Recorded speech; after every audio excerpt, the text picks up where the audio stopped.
Tak, milí priatelia, partneri a zákazníci a všetci tí, ktorí sa na nás naživo pozeráte, všetkých vás veľmi srdečne vítam na tomto nesmierne dôležitom stretnutí a podujatí, ktoré opäť máme po pol roku tu v Brne.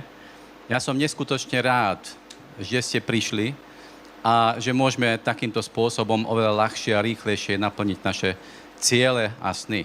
Viete, naše ciele sú tie, že by sme chceli dostať produkty z Inzina ku každému, ku komu sa len dá.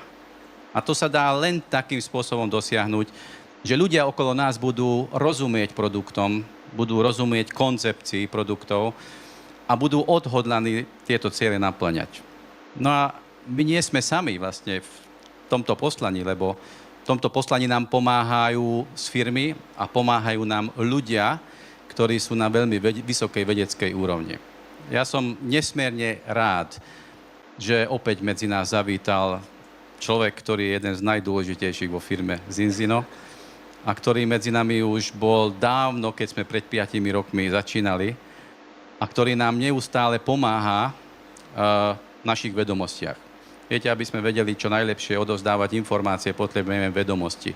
A tieto príležitosti sú vždy hodné na to, aby sme tieto vedomosti načerpali. Takže opäť medzi nás prišiel človek, ktorý prišiel z ďalekej Ameriky, ktorý je tu teraz na turné v Európe a snaží sa vlastne všetkým, ktorí majú radi zdravie a ktorí sú prívrženci Zinzina, ukázať, prečo on ako vedec, ako jeden z najuznávanejších dietetikov na svete a jeden z najuznávanejších lekárov na svete je absolútnym prívržencom produktov firmy Zinzino. Som nesmierne rád, že on bude stáť na tomto javisku dnešný večer a on bude odovzdávať tie informácie, ktoré počúvajú lekári, počúvajú odborníci na celom svete. A som nesmierne rád, že ja ho môžem konferovať na toto miesto a vy mi pomôžete ho privítať s obrovským potleskom. Človek, ktorý napísal množstvo knižiek, ktorého knižky môžete kúpiť cez prestávku tam vzadu. A ešte teraz má novú knižku, ktorá vyjde za mesiac zhruba, ktorá je napísaná pre maximálnych odborníkov. Prosím vás pekne, privítajte, pomôžte mi privítať doktora Paula Claytona.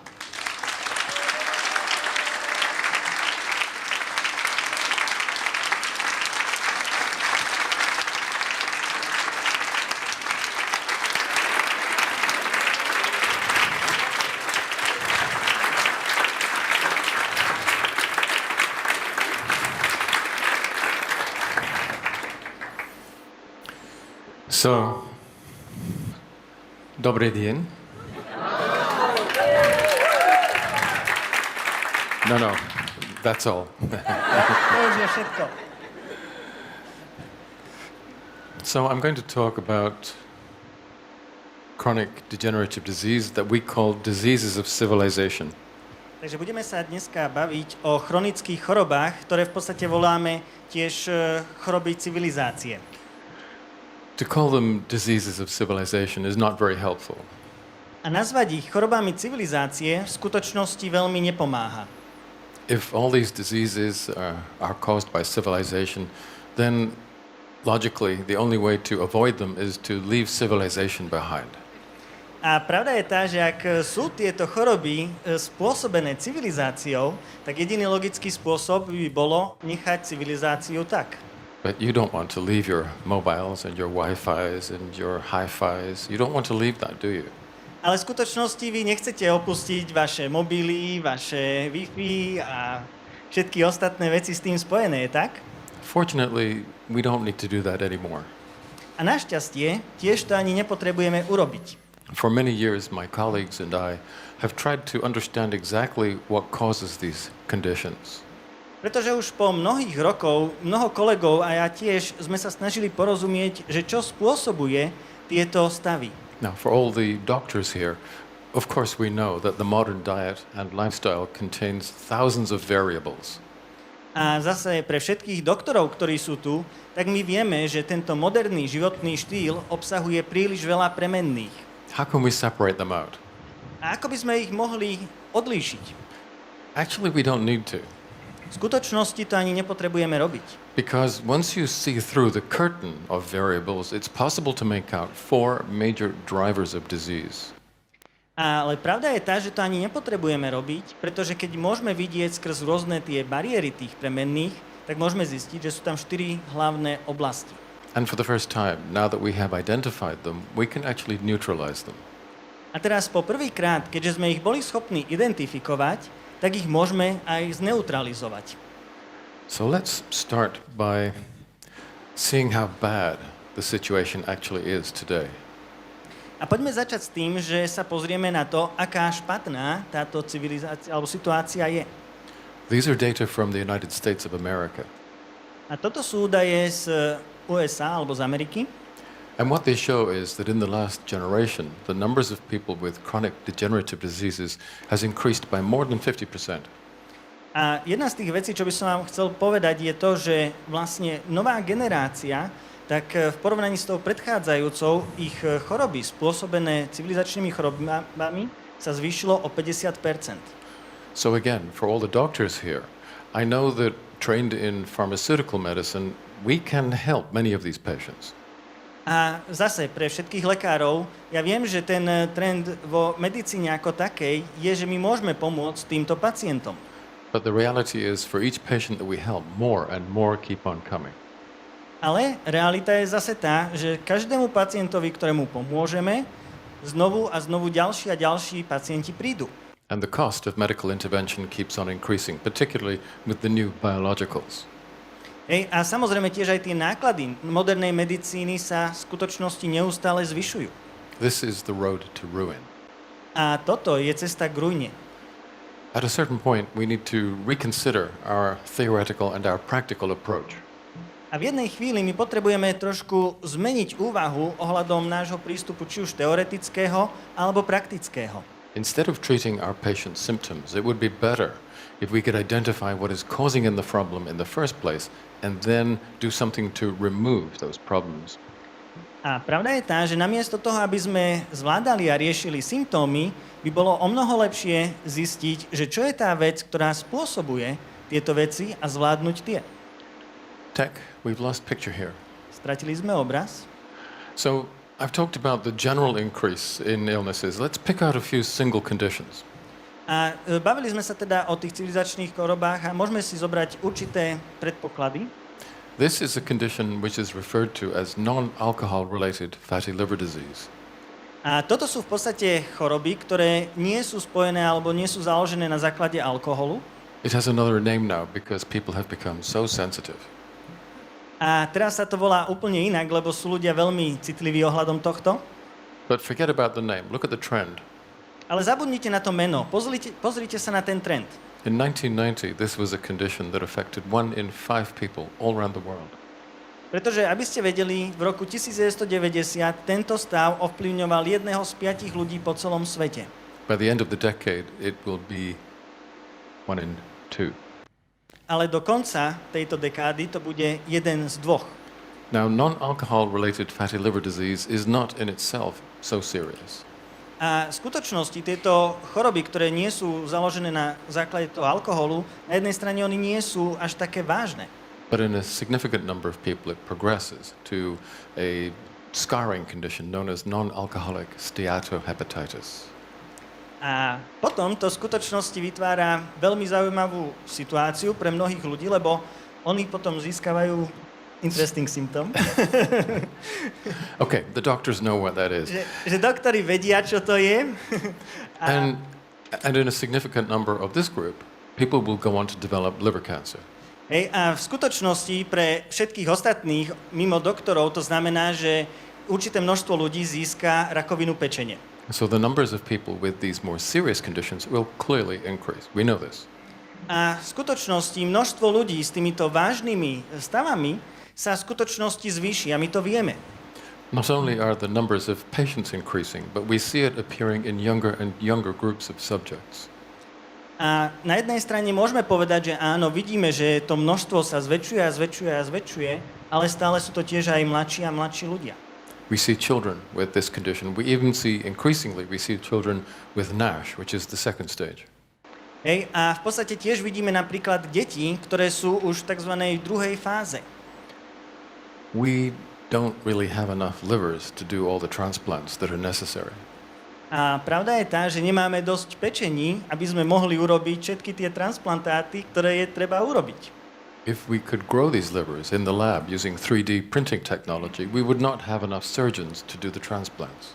Hej, ak by sme my v skutočnosti mohli urobiť ako keby 3D tlač týchto pečení, tak by sme jednoducho nemali dosť chirurgov, ktorí by urobili tieto operácie. And that's just one condition. A toto je len jeden stav. Let's look at American statistics and see what happened in the last 20 years, in the last 50 years, in the last century. A poďme sa pozrieť zase na americké štatistiky a čo sa stalo za posledných 20 rokov, 50 rokov a za posledné storočie. In 20 years, the number of patients with a single chronic condition has increased by about a third. A v skutočnosti za 20 rokov sa množstvo pacientov, ktorí majú aspoň jednu chronický zápal, zvýšil o 1/3.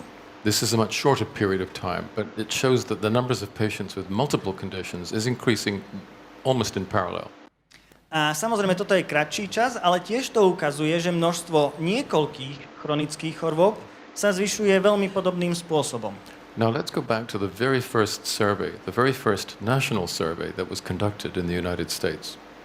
A tiež sa môžeme pozrieť na úplne základný národný prieskum, ktorý bol urobený v Amerike. So that's approximately nearly a century ago. A to je skoro už jedno storočie dozadu. Not 60%, it was just 10%. Hej, a z tých 60% to bolo predtým len 10%. Again, for the doctors, I accept that monitoring and diagnostics were not the same in 1935.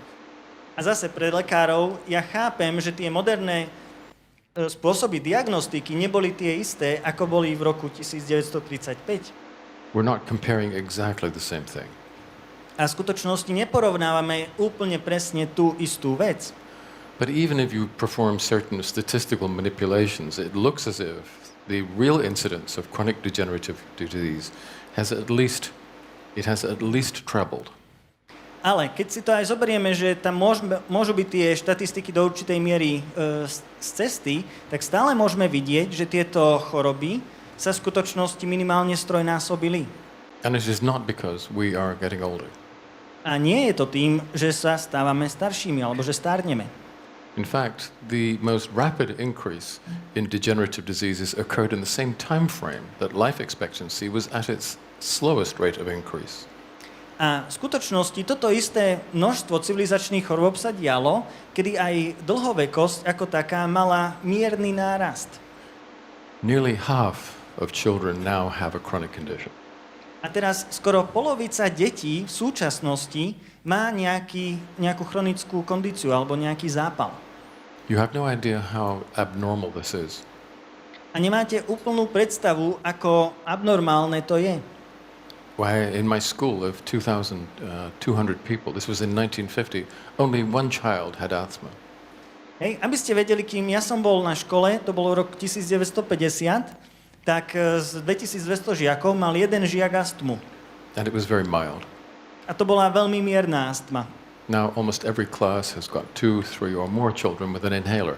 You think that's normal? It's not normal. Hej, ale teraz skoro v každej triede máte minimálne 2, 3, 4 deti, ktorí majú nejaký inhalátor a ak si myslíte, že to je normálne, tak vám musím povedať, že to vôbec normálne nie je. When did the really big change happen? Well, you can see here, it happened in the early 50s. A kedy sa tá veľká zmena stala, a tuto to môžete vidieť, začalo to vlastne na začiatku 50. rokov. So these lines here, wrong button. These lines here show the decline in deaths caused by respiratory infection. Čiže vlastne tie čiary tam na začiatku bol vlastne úpadok smrti, ktoré boli spôsobené na základe respiračných problémov. And these deaths here show deaths caused by respiratory conditions such as cancer, COPD, asthma, non-infectious diseases. Hej, a potom vlastne tie druhé čiary ukazovali vlastne tie smrti, ktoré boli spôsobené práve týmito chorobami, ako bola astma, rakovina a tak ďalej. I could give you the same graph for diseases involving most other systems in the body. A takto vám môžem ukázať veľmi podobný graf pre väčšinu týchto chorôb, ktoré sa diali v tele. Now, deaths caused by infection had been falling since 1900. Hej, a v skutočnosti smrť na základe infekcie je na úpadku už od roku 1900. The biggest decrease in mortality was caused not by medicine, but by civil engineering. Hej, a v skutočnosti ten najnižší, alebo to najväčšie zníženie nesmrteľnosti nebolo spôsobené lekármi, ale na základe Yeah. So, na základe stavebníctva. better sanitation, better, cleaner water. Hej, že vlastne bola lepšia hygiena, bola čistejšia voda a tak ďalej. This made the biggest difference. A toto urobilo najväčší rozdiel. Of course, the doctors take all the credit for this, but it's not true. Hej, a samozrejme potom lekári si zobrali alebo zlízli všetku tú smotanu, ale to nie je v skutočnosti tak. Okay, they did make a small contribution Áno, oni v skutočnosti trošku pomohli with immunization and the antibiotics, s imunitou a s antibiotikami. but the civil engineers did far more. Hej, ale v skutočnosti tí ľudia, ktorí sa starali o tú sanitu a tak ďalej, urobili o mnoho väčší výsledok. But what is it that causes the increase in the degenerative disease? Hej, ale čo je tá vec, ktorá spôsobuje to zvýšenie u tých civilizačných chorôb? Well, it wasn't anything that happened in 1950, because if an event in 1950 caused this sudden change, we would have noticed.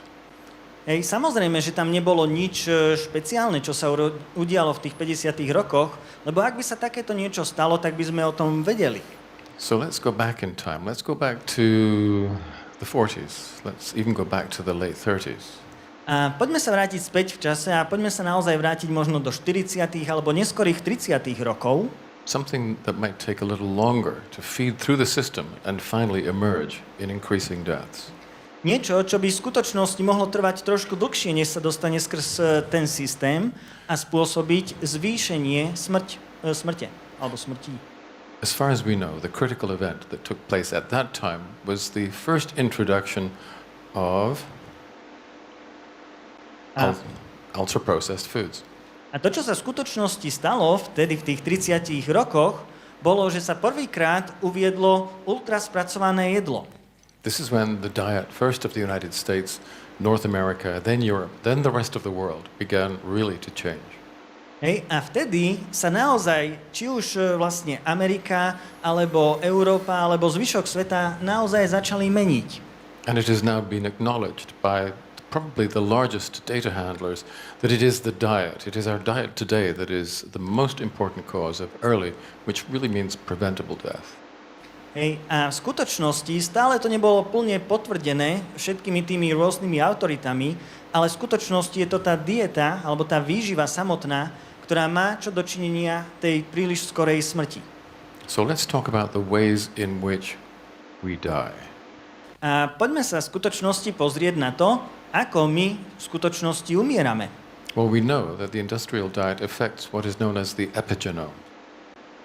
Hej, a v podstate to, čo táto industriálna alebo vyrobená výživa robí, je, že to ovplyvňuje určitý epigenóm, alebo ako by sme to epigenetiku.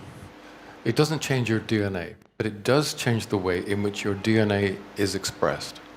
Hej, v skutočnosti to nezmení vašu DNA, ale zmení to spôsob, ako vaša DNA sa v skutočnosti vyjadruje. DNA is a very complex molecule. It expands and contracts, almost like breathing. When it expands, it's active. When it contracts, it becomes quiet. A DNA je veľmi zaujímavá molekula, lebo to, čo v skutočnosti robí, je niečo ako dýchanie. Keď je ona aktívna, tak sa zväčšuje, a keď naopak je neaktívna, tak sa zmenšuje. Under normal circumstances, if you eat a healthy diet, this expansion and contraction creates a kind of music. A v skutočnosti aj ktorákoľvek iná bunka toto robí. A v podstate, keď máte správnu výživu, tak to, že sa tie bunky zväčšujú a zmenšujú, je niečo ako pekná hudba. It's the music, if you like, of the cell. Hej, a ak sa vám to tak páči, mohli by sme to nazvať, že je to hudbou buniek. But the wrong diet starts to make this instrument play the wrong tune. Hej, ale v skutočnosti tá zlá výživa spôsobuje, že vy hráte na zlý inštrument alebo zlý nástroj a ešte aj na zlej tónine. Parts of the DNA which should be silent become active. Some parts which should be active become silent. Pretože potom časti nášho DNA, ktoré majú byť povedzme ticho, sú aktívne a tie, ktoré majú hrať, potom sú neaktívne a nehrajú. This leads very directly to accelerated aging and disease. A toto potom v skutočnosti vedie veľmi rýchlo k zrýchlenému stárnutiu a rôznym ďalším chorobám. But industrial foods also affect your metabolism, the totality of your metabolism, which we call the metabolome. A v skutočnosti toto spracované jedlo tiež aj ovplyvňuje váš metabolizmus ako taký, ktorý voláme metabolu. And there are four main ways in which it affects the epigenome and the metabolome to make us sick. A v skutočnosti existujú 4 hlavné oblasti, ako ovplyvňujú túto epigenetiku a tú metabolu a spôsobujú to, že vlastne my sme chorí. Now the scientists and the doctors here, you know all about this. Hej, a vedci a doktori, ktorí ste tu, vy to všetko poznáte. So you can go to sleep at this part. Takže v tejto chvíli si môžete zdriemnúť. But for everybody else, you might not be quite so familiar. So let me explain what these are. A možno tí ostatní, ktorí tomu úplne nerozumiete, tak ja vám to teraz vysvetlím. Chronic inflammation, it's a complex process, but at the end of this process, it leads to the gradual destruction of what we call the extracellular matrix. A v podstate prvá časť je chronický zápal. A to, čo v podstate chronický zápal je postupné znižovanie alebo degradovanie toho, čo je vlastne extracellular matrix. Čiže vonkajšia bunková matrica. That's very bad news. A to sú špatné správy. It leads to the breakdown of healthy tissue. Pretože v skutočnosti to zdravé tkanivo sa začne rozkladať. The modern diet also causes something called type B malnutrition. A táto moderná dieta tiež vytvára niečo, čo sa volá podvyživa typu B. I'll talk about that more in detail later. A o tomto si povieme viacej neskôr. But what it does, amongst other things, it reduces the body's ability to restore and repair that damaged matrix. Ale v skutočnosti to, čo to robí, je, že to znižuje schopnosť tela zničiť alebo opraviť tú vlastne poškodenú matricu tých buniek. So that over time, the amount of the matrix, its quality, its quantity become less. Čiže v priebehu času to množstvo vlastne sa stane menšie a menšie. Which leads to the disorganization and then the destruction over decades of healthy tissue. Čo v skutočnosti potom má za následok rôznu dezorganizáciu a zničenie niekoľkých rokov zdravého tkaniva. Which is one of the hallmarks of many chronic degenerative diseases. Hej, a toto je jedna z tých hlavných známok alebo hlavných indikátorov práve týchto civilizačných chorôb. The modern diet and the lifestyle also cause a problem known as dysbiosis. A táto moderná dieta aj životný štýl ešte vytvára jeden ďalší problém, ktorý sa volá dysbióza.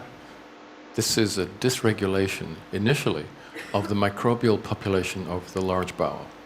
A v skutočnosti je to ako keby zlé množstvo mikrobiómov vo veľkom čreve. But the population of the large bowel is only one population of microbes in and around your body. Ale v skutočnosti tie mikróby, ktoré sa nachádzajú v tých črevách, je iba jedno množstvo tých mikrobov, ktoré sú v črevách a okolo tela. So when the colonic microbiome, or more accurately microbiota, is affected, in turn it affects the microbiota of every other organ and tissue in your body. Takže v skutočnosti, keď táto mikroflóra je ovplyvnená, tak to v skutočnosti ovplyvňuje ten mikrobióm a ten mikrobióm potom ovplyvňuje zvyšok tela. And this causes very, very many problems. A toto potom spôsobuje veľmi mnoho problémov. Including non-alcohol fatty liver disease, which I showed you before. A dokonca ešte aj tie choroby, ktoré nie sú založené na základe alkoholu a tak ďalej. Cardiovascular disease, neurodegenerative disease. Rôzne kardiovaskulárne choroby, alebo potom choroby na poškodenie nervového systému. Psychiatric problems, pre-toxic eclampsia. Hej, psychiatrické problémy. Pre-toxic eclampsia. What is that? Do we have a doctor who speaks English and máme tu Czech? nejakého doktora, nejak pretoxyklampsia. Ak vám niekto hovorí niečo? Aha, že sa placenta uvoľňuje. To je v podstate to, čo je to za chorobu. Děkuji. Thank you. So dysbiosis is not a good idea. Hej, čiže táto dysbióza nie je dobrý nápad. And finally, glycemic mismatch. A potom je tu niečo, čo je ako glikomový mismatch, že to jednoducho nesedí spolu. Or you could say glycemic excess. Alebo príliš veľa glikému. So this develops if you're eating a diet with lots of simple starch and sugar, you're pouring glucose into the bloodstream, and you're insufficiently active to remove it. The most efficient glucose sink is your muscle, not your liver. Hej, v skutočnosti to znamená, ak jete veľmi málo škrobu, tak potom vlastne sa tento škrob, alebo to ovplyvňuje tú glukózu v tele. And I just got lost on when you were explaining this this glycemic mismatch. Are you lost, my poor friend? I did. I'm sorry. You're here with me. It's okay. Because you just explained it in a very short time, a lot of words, and if you could just explain it again in a short time, just be careful. Okay, I'm sorry. Where were we? So, if you can replay again, you were speaking Glycemic about glycemic mismatch, glycemic excess. Okay, so what that means is you move towards hyperglycemia, hyperinsulinemia, metabolic syndrome, type 2 diabetes complications. Are you lost again? No, so far I'm Okay. Takže v podstate tam máte príliš veľa tej glukózy, príliš veľa cukru a vlastne sa dostávate do možnosti, že môžete dostať diabetes. V zásade veľmi jednoduché. A kopec ďalších vecí.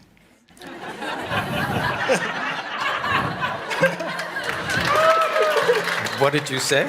I said and many other things, like you said at the end. Amateur. Amatér, no čo vám poviem. So, if you're leading a very physically inactive lifestyle, it makes everything worse.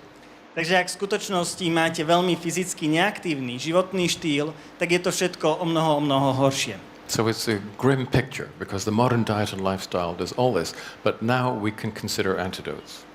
A v skutočnosti je to naozaj veľmi smutný obrázok, pretože môžete vidieť, aký je životný štýl, ale v skutočnosti máme teraz na to protilátku. Now, before we go on, I've mentioned one or two diseases. Let me quickly review some more to show you how bad our situation is. Ale než vám ukážem odpoveď na to, ešte vám chcem ukázať nejaké ďalšie veci, aby ste videli, aká špatná tá situácia naozaj je. Everybody knows that we're seeing more diabetes, Pretože každý z vás viete, že vidíme viacej a viacej cukrovky. which means more diabetic complications. Čo v skutočnosti znamená viacej a viacej cukrovkových ťažkostí. We've talked about this. One of those complications is hypertension. Hej, mnoho z týchto komplikácií tiež aj vysoký krvný tlak. And if you include hypertension and what used to be called preclinical hypertension, that now affects more than half of all adults in the United States. Hej, a tiež to zahrňuje aj takú vec, čo je v podstate vysoký krvný tlak, ale aj niečo, čo sme nazývali predklinický vysoký krvný tlak. A toto ovplyvňuje skoro viacej ako polovicu populácie v Amerike. Cataracts is not really as serious. It's a problem. And if you have diabetes, you're more at risk, so we see more cataracts. Cataritis? Cataritis? Alebo katarácie? Alebo... Ako? Kataraxia. Kataraxia, I'm just trying to find the proper word. I could have told you that. Next time I ask you. Okay. Takže tá kataraxia je stále viacej a viacej viditeľná a je stále viacej a viacej spojená práve aj s tou cukrovkou. So let's move on from metabolic to musculoskeletal. A potom ideme vlastne z metabolizmu na svalovú kostru. There is evidence for increasing osteoporosis, osteoarthritis and sarcopenia. Pretože vlastne máme tu rôzne dôkazy, že sa zvyšuje osteoporóza, osteoartritída, and what was the last one? Sarcopenia. And sarcopenia. teraz zase potrebujem kamaráti pomoc, lebo to sú rôzne... Očný zákal? Sarkopédia, no. Tí, ktorí tomu rozumejú, tí, ktorí tomu nerozumejú, tak je to sarkopédia a bude si to človek musieť vygoogliť. Tuto pán hovorí, že je to ochabovanie svalstva. OK. Have we reached a consensus? Dosiahli sme súhlas. I didn't expect the discussion to be so democratic. Som neočakával, že táto diskusia bude taká demokratická. Let's consider the neurodegenerative diseases. A teraz sa poďme pozrieť teda na choroby, ktoré ovplyvňujú vlastne nervový systém. The numbers of patients with Alzheimer's and Parkinsonism is increasing very dramatically. Pretože množstvo pacientov s Parkinsonom a Alzheimerom sa v skutočnosti zvyšuje vo veľmi veľkých množstvách. And this is another part of that same pattern I told you. We not only see more cases, but we see them occurring in younger patients. A znovu je to ten istý vzorec, ako som vám povedal, že nie je to len, že vidíme viacej a viacej tých pacientov, ale tiež vidíme viacej a viacej mladších pacientov. In one generation, the age of onset of dementia, the average age has fallen, as you can see, by 15 years. Hej, a v skutočnosti v jednej generácii tá úroveň, kedy to celé vypukne alebo začne, spadla skoro až o 15 rokov. And because the medical treatments for these conditions are so ineffective, we see more old people dying with these conditions. A keďže vidíme tiež, že lekárske liečenie týchto stavov je veľmi neefektívne, tak vidíme, že viacej a viacej starších ľudí umiera kvôli týmto stavom. Depression is increasing too. Depresia sa tiež zvyšuje. Now that's important because clinical depression increases the risk of dementia. A toto je veľmi dôležitý indikátor, pretože klinická depresia zvyšuje riziko demencie. It's considered to be a progressive disorder. A toto je v podstate určitá choroba, ktorá stále rastie. And the chemistry of depression is undoubtedly neurotoxic. A tiež aj z chemického hľadiska tá depresia je vlastne neurotoxická.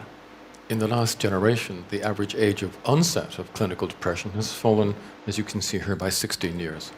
A tiež tu môžete vidieť, že vlastne v priemere v rámci tej generácie sa to znížilo skoro až o 16 rokov. So you begin to get the picture that perhaps we are being poisoned. A možno máte aj dokonca takú predstavu, že možno je ako keby nám niekto dával nejaké jedy. And if you still don't believe me, consider the neurodevelopmental disorders. Hej, a ak mi stále neveríte, tak potom tu máme ešte ďalšiu chorobu, alebo choroby, ktoré sa zase týkajú Developmental. ktoré vlastne sa v rámci nervového systému pri vývoji tohto nervového systému vytvárajú. The spectrum disorders.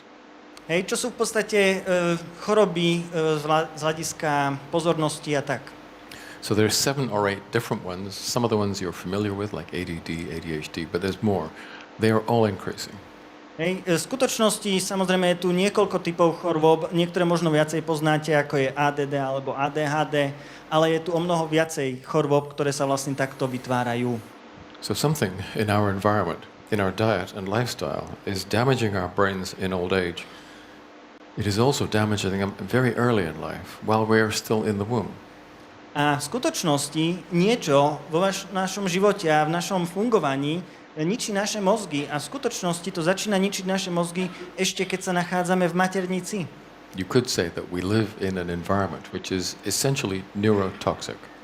A môžeme veľmi jednoducho povedať, že žijeme v prostredí, ktoré je v podstate veľmi neurotoxické. And there is actually quite good evidence for this. A ohľadom tohto máme naozaj veľmi veľa dôkazov. This is a meta-analysis, a study of studies. A toto je niečo, čo sa volá metaanalýza alebo štúdium štúdií. And what it does is it measures intelligence and the way it has changed between 1950 and 2020. A v skutočnosti to, čo vidíte, je vlastne, že ako sa tieto veci zmenili od roku 1950 až do roku 2020 napríklad. So the paper was published in 2020 and you can see that since 1950 our average IQ has fallen by nearly 15 points.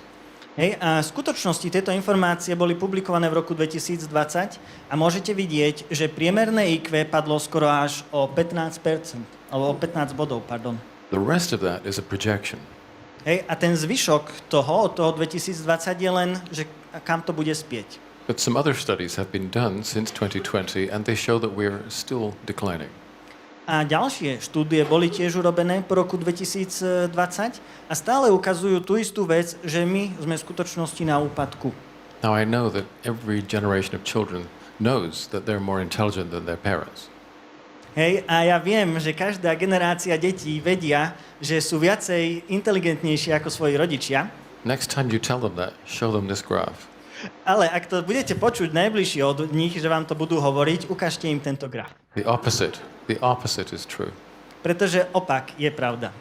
In fact, the decline is so significant that in 2022, the Centers for Disease Control had to push developmental milestones back for children. Hej, a v skutočnosti ten úpadok je tak veľmi veľký, že vlastne že organizácia za celkovú starostlivosť ohľadom týchto chorôb potrebovali znížiť ako keby úroveň vzdelania tých detí v marci 2022. Now, if you want to poison yourselves, that's fine. That's your choice. But I do not think we should be poisoning our children. Hej, a ak vy si chcete dávať jed, fajn, je to vaše rozhodnutie, môžete to tak robiť. Ale určite by sme nemali dávať jed našim deťom. If we have any. Ak vôbec nejaké budeme mať. Because we are seeing more and more cases of subclinical infertility and infertility in both men and women. Pretože stále vidíme viacej a viacej neplodností, či už je to u mužov alebo u žien. This is another meta-analysis, another study of studies looking at sperm counts. Hej, a toto je tiež ďalšia metaanalýza, alebo v podstate ďalšia štúdií, ktorá hovorí o množstve spermií. The first line, the yellow line, is based on an earlier meta-analysis looking at the rate of decline. Hej, tá prvá čiara, čo je tá žltá čiara, to bolo vlastne založené na metaanalýze, ktorá ukazovala, že akým spôsobom to bude upadať. A fall in excess of 60%. Hej, a úpadok bol viacej ako 60%. Another group of more recent studies that was started in the year 2000 show that the rate of decline is increasing. A v skutočnosti ďalšia štúdia, ktorá bola začatá v roku 2000, ukazuje, že tento úpadok je v skutočnosti ešte väčší. Already very many countries are incapable of reducing beyond the rate of replacement. Hej, a v skutočnosti, v súčasnosti je pomerne dosť krajín, ktoré nemajú ako keby dosť schopnosti sa rozmnožovať v pomere s úmrtiami v tej danej krajine. Now, that's not just because of reducing fertility. It's also to do with changing cultural values and different behavioral patterns. I understand that. Hej, samozrejme, nie je to len na základe toho, že sa menia tieto veci ohľadom plodnosti, tiež je to aj menenie rôznych kultúrnych hodnôt a rôznych týchto vecí, takže ja chápem tomu. But on current projections, within the next generation, we will start seeing a chaotic population involution. Ale pravda je tá, že na základe tých štúdií v ďalšej generácii uvidíme veľmi chaotickú ďalšiu generáciu. Not planned, chaotic. Once again? Not planned, but random and chaotic. Že nebude vôbec plánovaná, ale bude veľmi chaotická. I don't think our politicians understand how serious this fertility crisis actually is. A v skutočnosti vec je tá, že neviem, či naši politici rozumejú, do akej miery táto upadajúca kríza je. But it is one of the reasons for the illegal mass migration that we're seeing now that is damaging the United States and Europe. A je to tiež jeden z tých dôvodov, prečo je tá ilegálna masová imigrácia a môžeme vidieť, že to ničí Ameriku, ale aj Európu. Because the areas which are not experiencing this fertility decline, such as the parts of the Middle East, North Africa and Africa, they don't eat as many ultra-processed foods as we do. They do not have this problem. Hej, a v skutočnosti tie krajiny, ktoré nezažívali túto našu výživu, tak ako napríklad, či už je to Stredný východ, Afrika a podobné krajiny, tak oni nemali tú istú stravu, ako máme my tu v Európe alebo v Amerike a tým pádom nejedli toľko veľa spracovaného jedla. So while our projections are off the top of the curve and starting to fall, their populations are exploding. Hej, a v skutočnosti naša populácia upadá, začína upadať, zatiaľ čo ich populácia rastie. Now, one of the problems with this toxic environment, which is reducing sperm formation and egg formation, it is also reducing testosterone levels in men. Hej, a v skutočnosti to, čo to spôsobuje, že vlastne tieto problémy ohľadom tých spermií a plodnosti alebo neplodnosti, tak tiež to vlastne znižuje testosterón u mužov. Now, a man is more than just testosterone. Hej, a pravda je tá, že muž je viac než len testosterón, At least I like to think so. alebo minimálne ja si to tak myslím. But as testosterone levels fall, there are many implications for male physiology, psychology, and health, and they're all negative. Ale keďže tieto úrovne testosterónov upadajú, tak to potom spôsobuje rôzne ťažkosti u tých mužov, či už je to z hľadiska fyziológie, alebo je to aj z hľadiska psychológie a tak ďalej. And paradoxically, the same chronic poisoning that we're being exposed to, it's reducing testosterone in men, but it is increasing average testosterone in the female population. Hej, ale tá zaujímavá vec je tá, že tak ako to vidíme úpadok toho testosterónu u mužov, tak zase na druhej strane u žien to zvyšuje množstvo testosterónu. I'm thinking here particularly of PCOS, polycystic ovary syndrome. Not every woman has this, but it is increasing the average. Can you repeat once again the syndrome? Polycystic ovary syndrome. We need help. Čiže polycystický oválny syndrom. Čiže nejaký takýto, v zásade je to syndrom toho, že tá žena je viac, sa cíti ako muž, ako ženou. So, men are losing testosterone, women are gaining it. Is it possible that this is contributing to the increase in gender dysphoria? Hej, a v skutočnosti tým, že muži strácajú ten testosterón a u žien sa zvyšuje, tak to má čo dočinenia s touto ako keby nejasnosťou ohľadom pohlavia. We shouldn't be reductionist. Hej, a nemali by sme to ako zase znižovať. I don't think for one moment that this is the only contributory factor. A nemyslím si, že toto je len jediný faktor, ktorý k tomu prispieva. But I do not think that we can exclude it. Ale nemyslím si, že to nemôžeme prehliadať. So I don't think we can leave this section of the talk behind without mentioning, even briefly, the problem of cancer. Hej, a samozrejme tiež v tejto časti našej rozpravy nemôžeme to nechať len tak, keď by sme nespomenuli aj rakovinu ako takú. Since 1950, that's the critical date, the frequency of non-tobacco-related cancers have doubled. Pretože od roku 1950, toto je naozaj veľmi kritický dátum, množstvo rakoviny, ktorá nebola spôsobená tabakom, sa zvýšila. And it is not because we are getting older. We see the same increase in young patients. A nie je to to, že my sa stávame staršími, pretože vidíme tento istý zvyšovací trend aj u mladších pacientov. When it comes to cancer, a young patient is below 50. Hej, aby ste vedeli, čo sa týka rakoviny, keď sa bavíme o mladých pacientov, to je človek, ktorý má pod 50 rokov. And there has been a steady increase in almost every important cancer in this young age group. A v skutočnosti je tam stabilný nárast akejkoľvek rakoviny každej jednotlivej skupiny.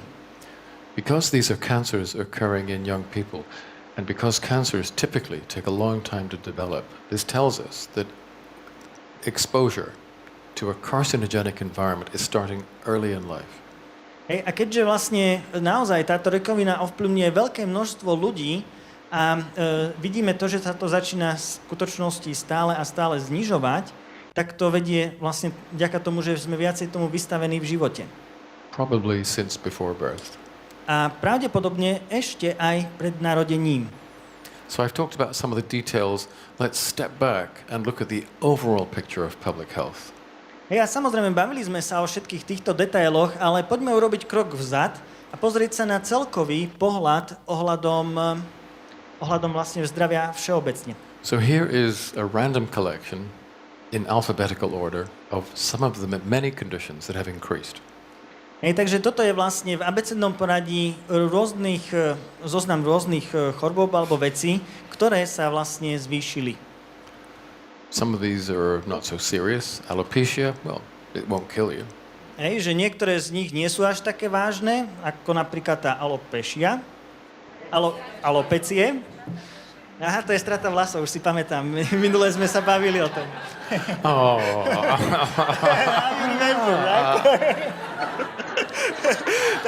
takže toto už si zapamätám najbližšie, keď sa budeme o tom baviť, že alopecia to je... takže tá nie je až taká vážna. What did you say? I said that it is not that serious. Like. I shouldn't have mentioned it. Toto som nemal spomenúť. But there are some other conditions in this group that are obviously very serious. Hej, ale sú tam samozrejme aj rôzne ďalšie stavy v tejto skupine, ktoré sú o mnoho vážnejšie. Now, this is not an alphabetically complete list. A samozrejme, toto nie je celý abecedný zoznam. So we finish with epilepsy, end-stage renal disease, eosinophilic gastrointestinal disease. Takže samozrejme skončíme to potom s epilepsiou a potom je ďalší, čo je vlastne gastrointestálna choroba alebo gastročrevná choroba. Nejaká takáto.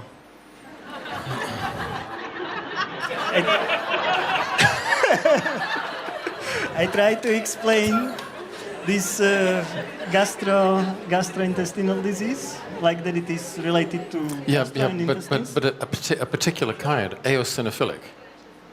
Eosinophilic. Že sú to choroby z črev. Yeah. Okay, but that just takes us to the letter E. Hej, a potom sa môžeme dostať na druhú úroveň. So here are some more. A je tu viac.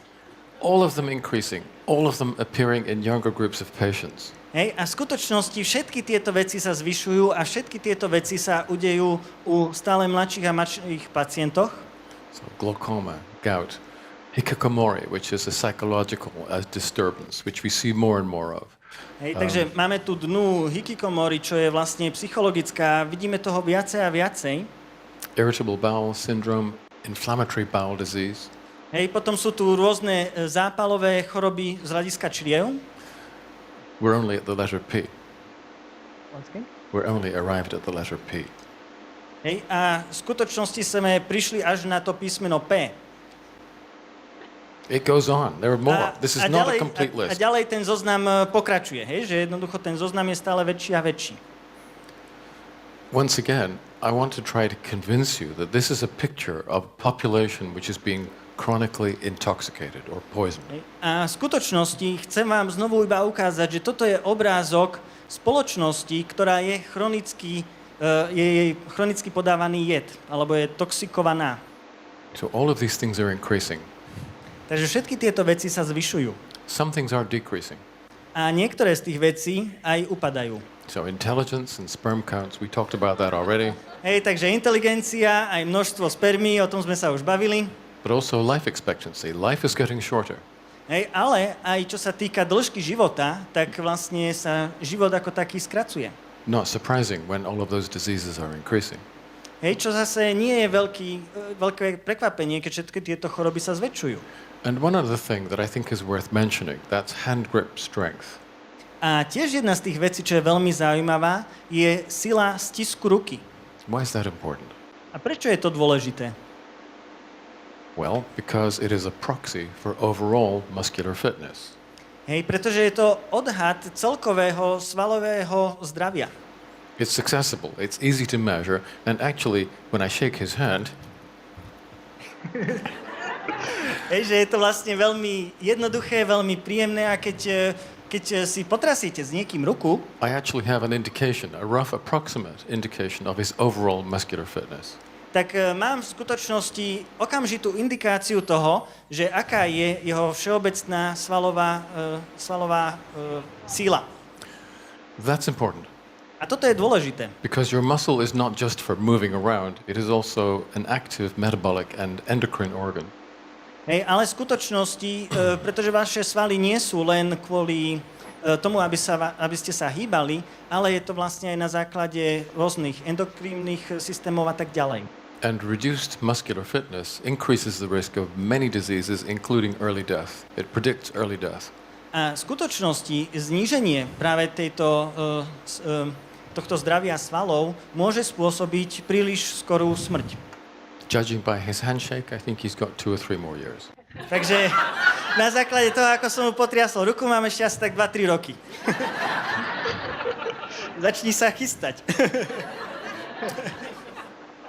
Now, all of these diseases develop very, very slowly over decades. Hej, takže samozrejme tieto choroby sa začínajú veľmi, veľmi pomaly v priebehu niekoľko dekád. In other words, you're accumulating atheroma in your arteries for 20, 40, 50 years before the first heart attack. Hej, v skutočnosti vaša cieva sa postupne blokuje až potom, ako vlastne vy máte niekoľko rokov neskôr porážku.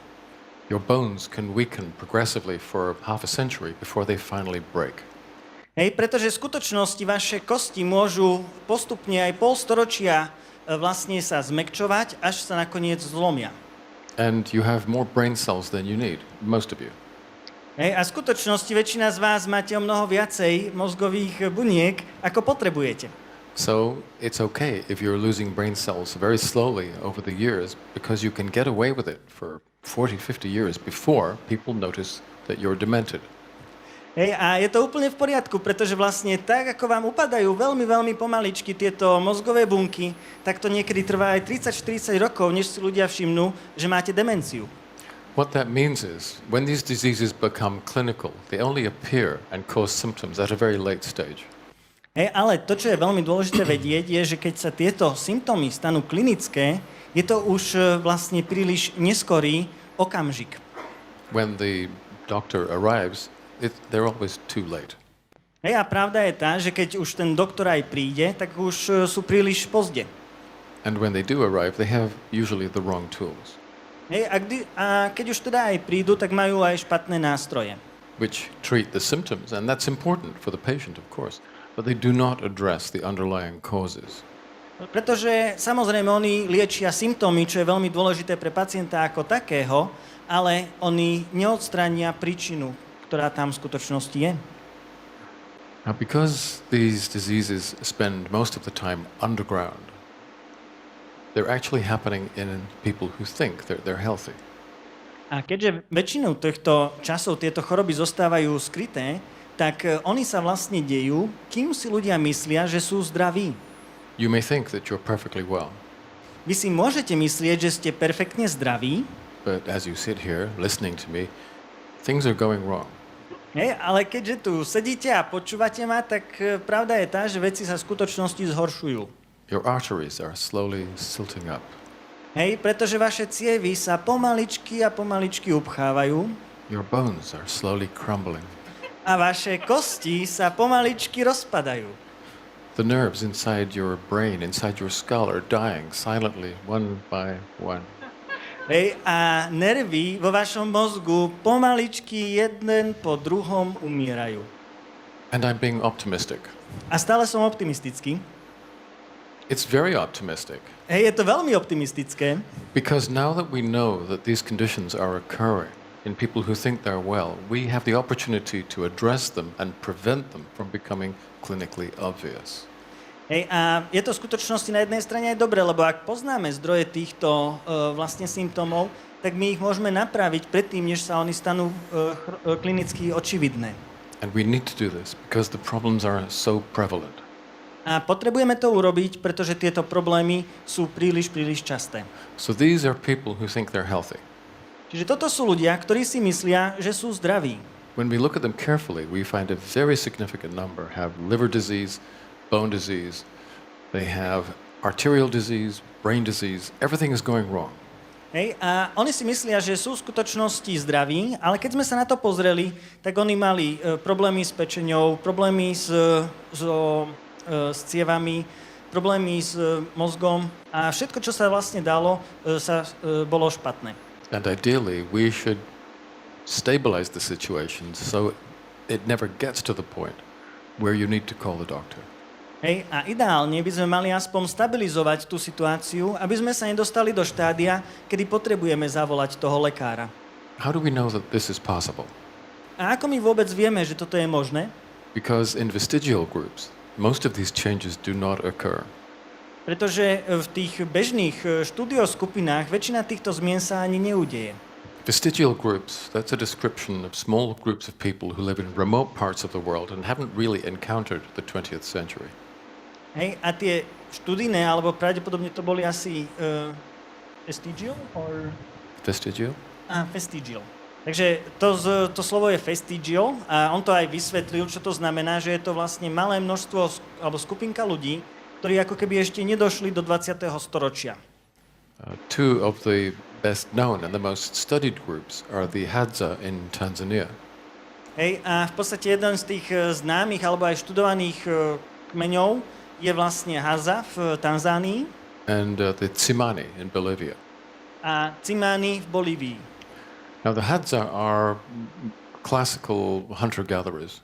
Hej, a títo Hadza, to boli klasickí tí lovci a zberači. The Tsimani are different. They're forager horticulturalists. Hej, a vlastne títo Tsimani sú viac založení na farmárčení. And they do not grow old in the way that we do. Hej, a oni v podstate nefungujú takým spôsobom, ako fungujeme my.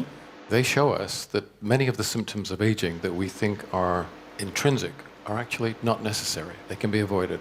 A v skutočnosti oni nám ukazujú, že veľa symptómov, kedy my vidíme, že človek stárne, nemusí tak naozaj byť a môžeme sa im vyhnúť. As they get older, they do not develop coronary artery disease. Hej, a keď oni stárnu, tak oni nezískavajú rôzne tie chronické choroby. Their blood pressure does not increase. A dokonca ich krvný tlak sa nezvyšuje. In males, the prostate does not grow. Hej, a napríklad u pánov prostata nerastie. In both men and in women, the kidneys do not lose the ability to secrete concentrated urine. Hej, a napríklad či už aj u mužov alebo u žien obličky nestrácajú schopnosť vylúčovať koncentrovaný moč. And the hippocampus and hypothalamus, two obviously important subcortical brain structures, do not deteriorate in the way that ours do. Hej, a tiež aj tie dve najdôležitejšie mozgové štruktúry neupadajú tým istým spôsobom, ako ako sa to bežne deje. The most important point is that these people have a life expectancy that is not so different from ours. Hej, ale tá najzaujímavejšia vec je tá, že väčšina týchto ľudí má úmrtnosť, ktorá nie je veľmi odlišná od tej našej. They are an example of successful aging. Hej, a oni sú príkladom úspešného stárnutia. We are not. A my nie. There are other groups who show successful aging. A potom je tam ďalšia skupina ľudí, ktorá ukazuje úspešné stárnutie. The so-called blue zones. A to sú tzv. Modré zóny. These are mostly geographical islands. Hej, a toto sú viac menej geografické oblasti. Parts of Sardinia, which is, I think it's Italian, and then you have Icaria, which is a Greek island. Hej, čiže je to súčasť alebo časti Sardínie, čo je v Taliansku, a potom je Ikária, čo je napríklad v Grécku. There are the Kuna Islands off the coast of Panama. There is Nicoya. There is Okinawa. Hej, potom sú tu Kolona ostrovy, potom je tu Nicoya, Okinawa. And they age successfully too. A oni tiež veľmi úspešne stárnu. I visited one of the blue zones only 2 months ago. Hej, a v podstate pred 2 mesiacmi som navštívil jednu takúto modrú zónu. One of the mountain villages in Sardinia. Hej, a išiel som do tých horských dedín v Sardínii. I ate the local food, I drank the local wine. They showed me how to make cheese. Hej, pil som tam miestnu vodu, pil som tam miestne víno, ukázali mi, ako urobiť syr. It's not a plant-based diet, exactly. A nie je to výživa založená na rastlinách. They eat lots of dairy and actually a lot of meat too. Hej, oni v skutočnosti jedia veľmi veľa mliečných výrobkov a tiež aj veľmi veľa mesa. If you have read Homer's Iliad, you will know that their ancestors actually ate large amounts of meat. Hej, a ak ste čítali od Homéra Iliad, tak ste mohli počuť, že tí pôvodní predkovia jedli veľmi veľa mesa. And they still do today. A oni to stále tak robia. So plants are important, but actually humans are not naturally vegetarian. Hej, takže rastliny sú dôležité, ale ľudia nie sú prirodzene vegetariáni. We're opportunistic omnivores. Hej, my sme v skutočnosti že číhame na príležitosť, aby sme ulovili mäso. That's the secret of our evolutionary success. Well, one of the secrets. Hej, toto je jedna z tajností nášho úspechu. Some animals are so specialized they can only eat one thing. Hej, niektoré zvieratá sú tak špecializované, že môžu jesť iba jednu vec. Take the panda, for example. Hej, napríklad taká panda. It can only eat bamboo shoots. Hej, že vlastne panda môže jesť iba výhonky z bambusu. So it has to live in the bamboo forest. Takže ona musí žiť v lese, ktorý je z bambusu. If the forest is cut down or burnt down, the panda dies. Hej, ak napríklad takýto les je vysekaný alebo zhorí, tak aj panda zomrie. We can eat bamboo shoots. Do you eat Chinese food? We can eat bamboo shoots. Hej, že my v skutočnosti môžeme jesť tiež výhonky z bambusu. Hej, ak náhodou viete aj nejaké čínske jedlá a tak. If we're hungry enough, we can eat the panda too. A keď sme dostatočne hladní, tak si dáme aj z tej pandy. And you can tell from our digestive system, our biochemistry, our dentition, we are designed to eat almost anything. Hej, a ako môžete vidieť na základe aj nášho traviaceho systému a vlastne na základe toho, ako fungujeme, tak my môžeme zjesť viac menej čokoľvek. Until 1950, Až do roku 1950. most of what we ate was basic produce. Hej, väčšina z tých vecí, ktoré sme jedli, boli veľmi jednoducho vytvorené alebo vyprodukované.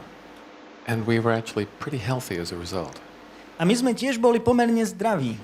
Now, I don't want to give the idea that a particular diet is what you need to eat in order to experience healthy aging. It's more complicated than that. A zase tiež nechcem úplne hovoriť to, že celá výživa je dôležitá alebo je postavená len na tom, čo všetko jete, pretože je to mnoho viacej komplikovanejšie, než je toto. It's not a question of eating one superfood or another.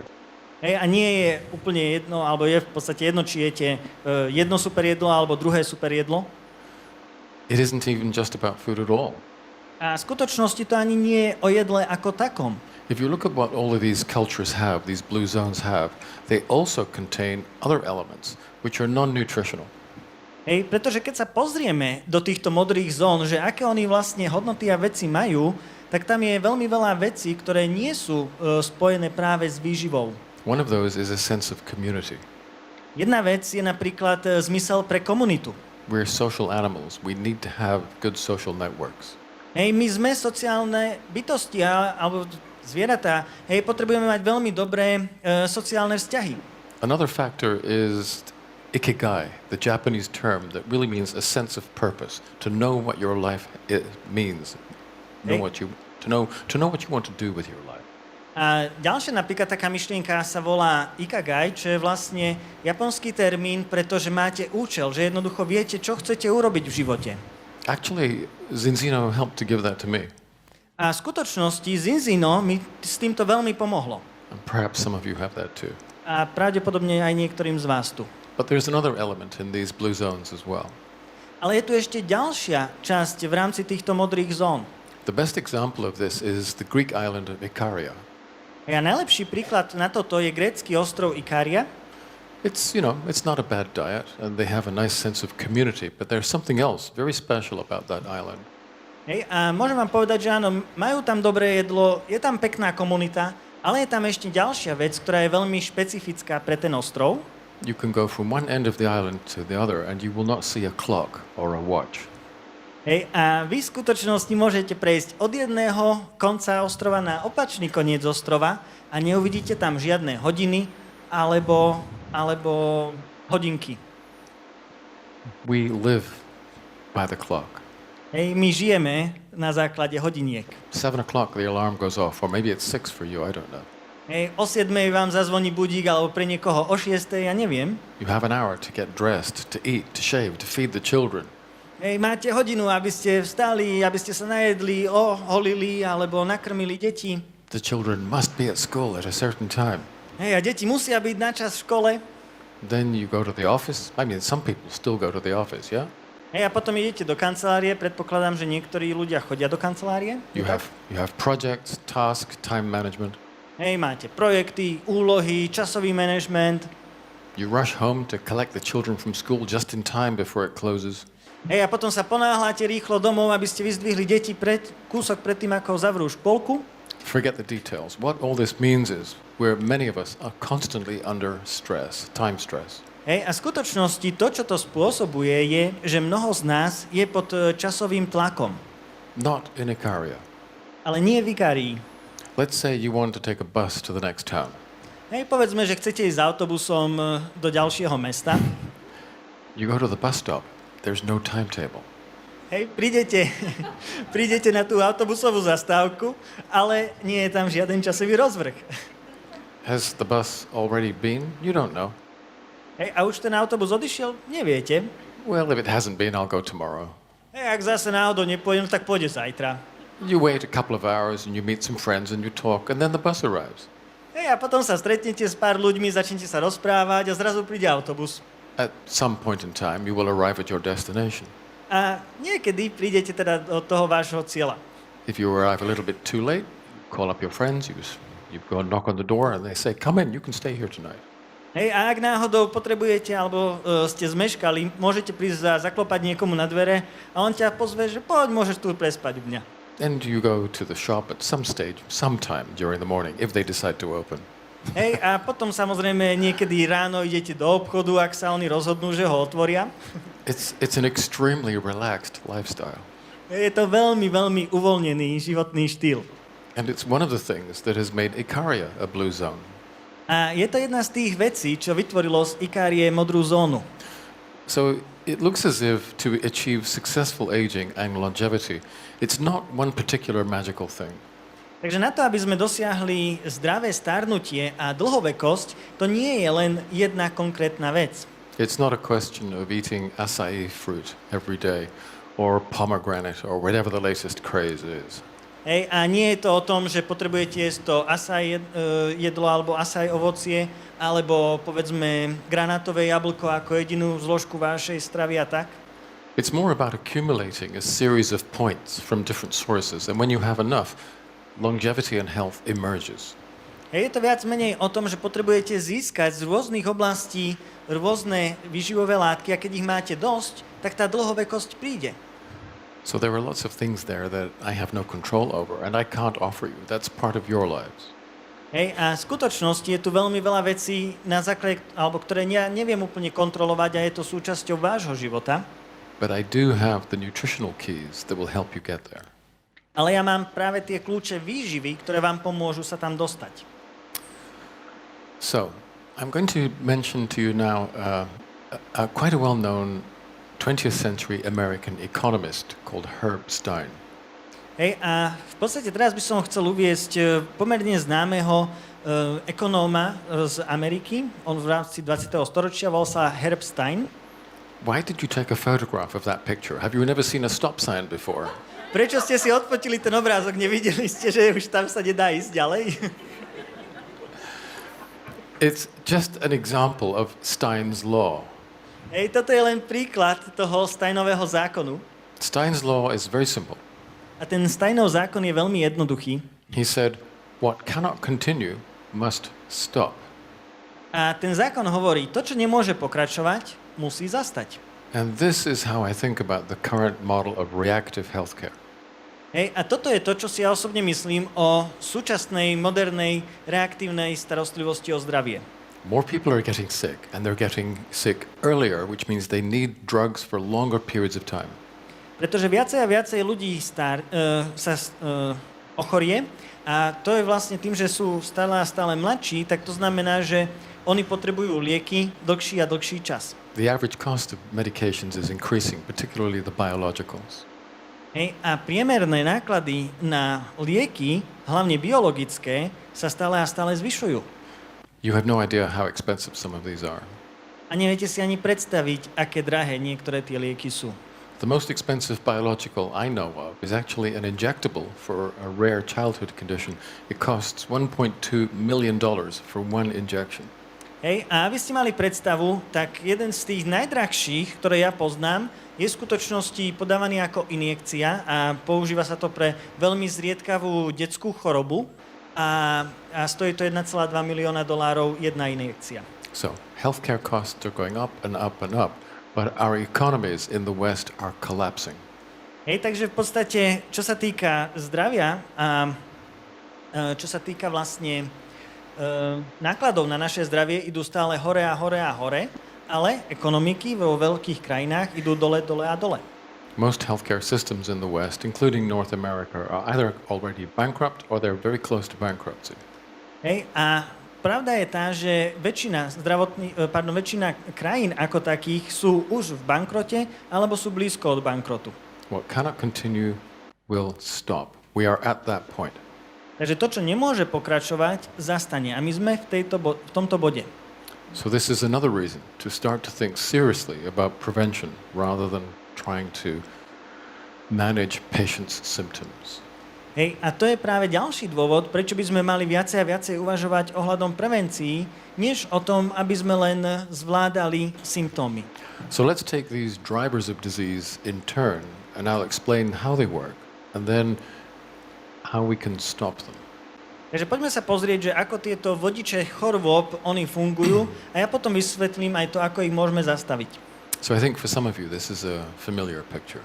A možno niektorí z vás už si pamätáte tento obrázok. Those parallel lines across the top of the slide are a cartoon version of the cell membrane. Hej, tá paralelná línia na vrchu toho obrázku je v skutočnosti ako keby ilúzia bunkovej membrány. You may remember from biology at school or college, it's the lipid bilayer. Hej, a v podstate možno si to pamätáte z biológie na školách alebo na stredných školách. Je to vlastne ako keby lipidová bariéra. Which is built with many, many different compounds, but the fundamental building block, is something called a phosphatidyl phospholipid. Takže v podstate ono to pozostáva z mnohých vlastne molekúl tam. He'll never get that. So. Hej, takže v podstate akože sú tam rôzne tie molekuly a aj povedal, aká je tá najhlavnejšia, ale tu som neporozumel ja. I'll keep the biochemistry to a minimum. Bude sa držať biochémie na minimum. So phosphatidyl phospholipids, these building blocks, have tails, and those tails are fatty acids. Hej, čiže vlastne tieto základné stavebné kamene majú ako keby také chvostiky a tieto chvostiky vlastne sú tie základné mastné kyseliny. They can be saturated fatty acids like stearic or palmitic acid. These are foods we tend to get from animal foods and dairy foods. Hej, a v podstate je tam určitá skupina vlastne kyselín, ktoré získavame zo zvieracích jedál a z mliečných jedál. But there are some plant sources too, as I'm sure you know. For example, coconut. Once again? There are some plant sources too, such as coconut is the best. Hej, že napríklad sú tu aj určité zdroje rastlinného pôvodu, ako je napríklad kokosový orech. They could be monounsaturated fatty acids with a single double bond, which we find in peanut oil or olive oil. Hej, a oni môžu byť aj tzv. Mononasýtené mastné kyseliny, ktoré nájdeme či už v arašidovom oleji alebo v kokosovom oleji. Or they could be polyunsaturated fatty acids. Alebo môžu byť aj polynenasýtené mastné kyseliny. Now there's different groups of these, but probably the two most important are omega-6 and omega-3. Hej, ale v skutočnosti tie dve najdôležitejšie z nich sú omega-6 a omega-3. The best known omega-6 is arachidonic acid, and that's over on the left of the screen. Hej, a tam vlastne tá najznámejšia je kyselina arachodinová, čo je tam na tej ľavej strane obrazovky. And the best known omega-3 acids are eicosapentaenoic acid and docahexaenoic acid, EPA, DHA, over on the right of the screen. Hej, a potom sú tu tie vlastne druhé typy, čo je vlastne omega-3. A to je označené ako EPA a DHA.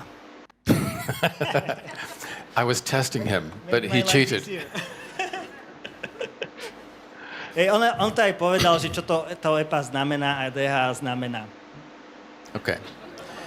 You need both the omega-6s and the omega-3s. Hej, a pravda je tá, že potrebujete aj omegu-3, aj omegu-6. Because they're involved in inflammation. They're involved in inflammation. Že vlastne oni sú vlastne spojené so zápalmi. Now there's fundamentally two different kinds of inflammation.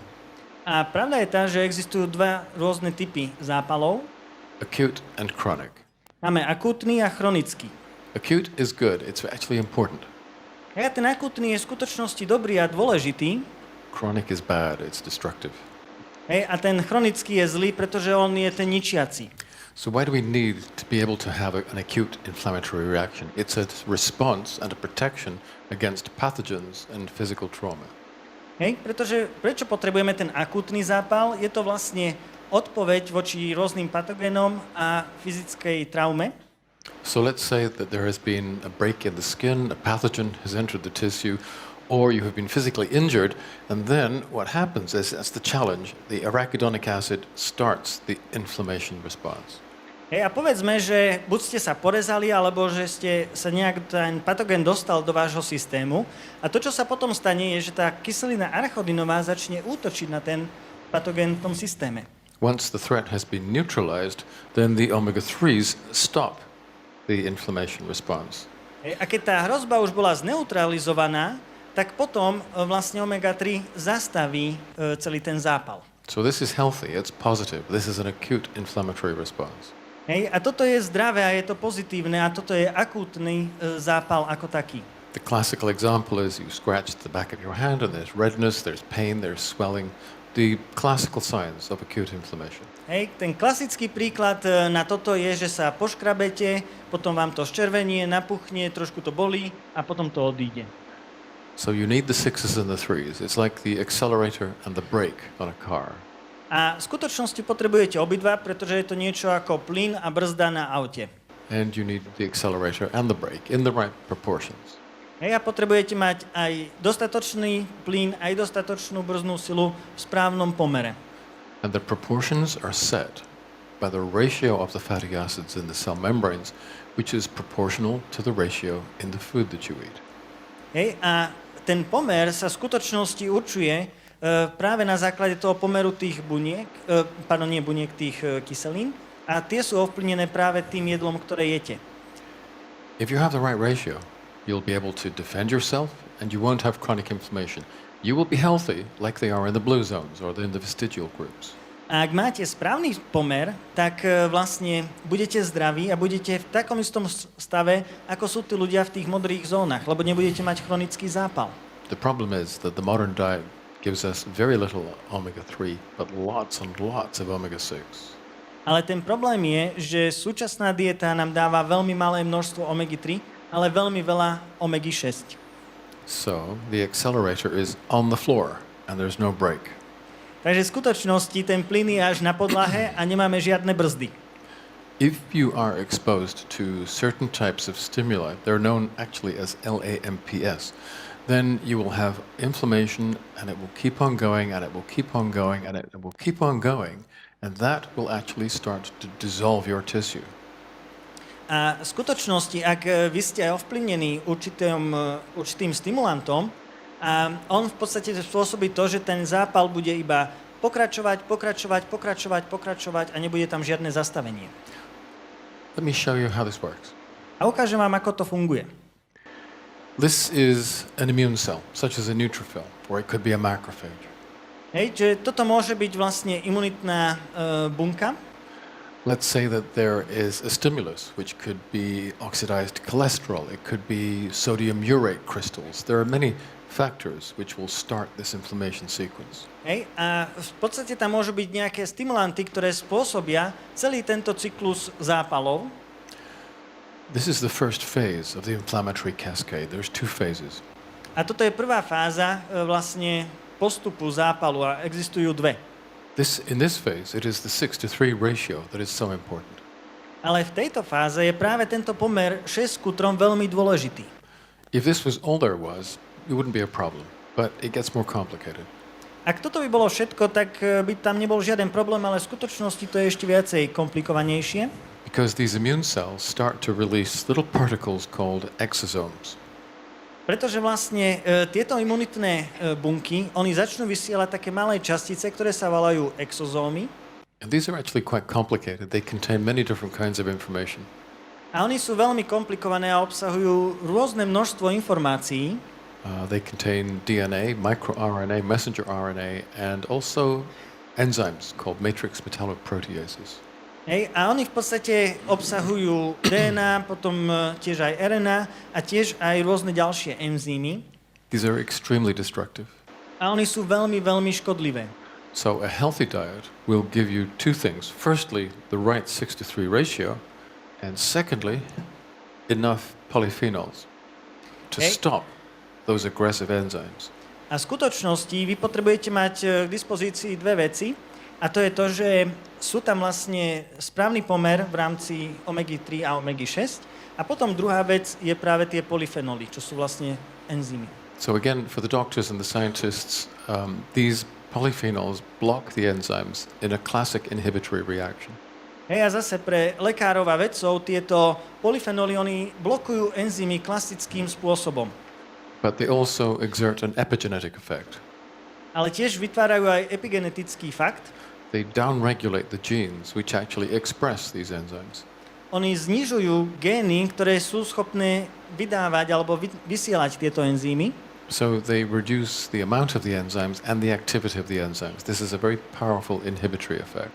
Takže oni v skutočnosti znižujú množstvo tých enzymov, ale aj spôsob, ako tie enzymy sa dostávajú. A to je vlastne veľmi silný efekt. This is a healthy diet, a traditional diet. Hej, a toto je zdravá dieta, alebo tradičná dieta. What does the modern industrial diet give us? A čo nám dáva moderná industriálna dieta, alebo výživa? First of all, it gives us a very high 6:3 ratio. Prvá vec je, že nám dá veľmi vysoký pomer 6:3, approximately 10 times too high, asi tak 10-násobne vyššie, which means that the first part of the inflammation sequence is overheating. čo v skutočnosti znamená, že prvá časť tohto zápalu je, že sa dostávame ako keby do príliš veľkého horka, alebo že jednoducho ako keby prepalujeme. The second thing that the modern industrial diet does is it removes the polyphenols. A druhá vec, čo práve táto industriálna výživa robí, je, že odstraňuje práve tie polyfenoly. Not completely, by about 70%. Nie úplne, ale asi tak o 70%. So those enzymes are uninhibited. They start to become extremely destructive. The second phase of the cascade is now overheating. Hej, a v podstate tým pádom tieto enzymy nie sú úplne zvládnuté a tým pádom aj tá druhé štádiu tej kaskády sa v skutočnosti prepaluje. So now your immune cells and certain other cell types also are gradually releasing small amounts of these tissue-destructive enzymes for periods of decades. Hej, a vlastne teraz tie vaše bunky postupne vysielajú tieto enzymy, ktoré sú schopné ničiť ďalšie bunky a oni idú vlastne pomaličky v priebehu niekoľkých dekád. And they're destructive because matrix metalloproteases destroy the extracellular matrix. A oni sú vlastne veľmi nebezpečné, pretože práve tieto enzymy vlastne ničia tú vonkajšiu bunkovú matricu. So this is a three-dimensional mesh of microfibers that runs through every cubic micrometer of your body. Hej, a toto je vlastne trojdimenzionálna sieť, vlastne, ktorú môžete vidieť, ktorá ide skrz každý mikrokubický centimeter vo vašom tele. You can think of it as a kind of soft skeleton. A môžete nad tým uvažovať, že je to také ako keby mäkká kostra. It holds all of your cells together in the correct orientation so that they can communicate and function collectively. A to, čo to v skutočnosti robí, je, že to drží všetky tie bunky pohromade v správnej orientácii, aby vlastne oni mohli komunikovať spolu. And function as a tissue or an organ. A fungovali ako tkanivo alebo orgán. There's many different types of fibers. There's over 300 different types. A existuje v skutočnosti viacej ako 300 rôznych typov. Some of these are collagen. A niektorý z nich je teda aj kolagén. Different kinds of collagen. A rôzne ďalšie typy But there are kolagénu. many others. A mnoho ďalších. This is a very complex network. In fact, it really is an organ in its own right. A je to naozaj veľmi komplexná sieť a je to vlastne orgán sám o sebe. It transmits, we think, electrical and chemical information throughout the body. A ono vlastne presúva elektrické a chemické vlastne komunikácie skrz telo and you depend on it intimately and continually. a neustále ste ohľadom toho závislí. All of these different fiber types are dissolved by the matrix metalloproteases. They destroy every one. Hej, a všetky vlastne tieto enzymy, ktoré tie bunky vysielajú, keď je tam ten zápal, tak oni vlastne ničia všetky tieto súčasti. So your tissues become disorganized and they fall apart. Takže tým pádom vaše tkanivá sú dizorganizované a začnú sa rozpadať. These are the same enzymes that are produced by flesh-eating bacteria. A toto sú tie isté enzymy, ktoré sú spôsobované baktériami, ktoré ako keby jedia mäso. If you are infected by a flesh-eating bacterium, it produces large amounts of these enzymes in a short period of time and it dissolves you. Hej, a vec je tá, že ak vy máte práve tieto baktérie, ktoré vlastne jedia mäso, tak to spôsobí vlastne to, že vás to rozpadá zaživa.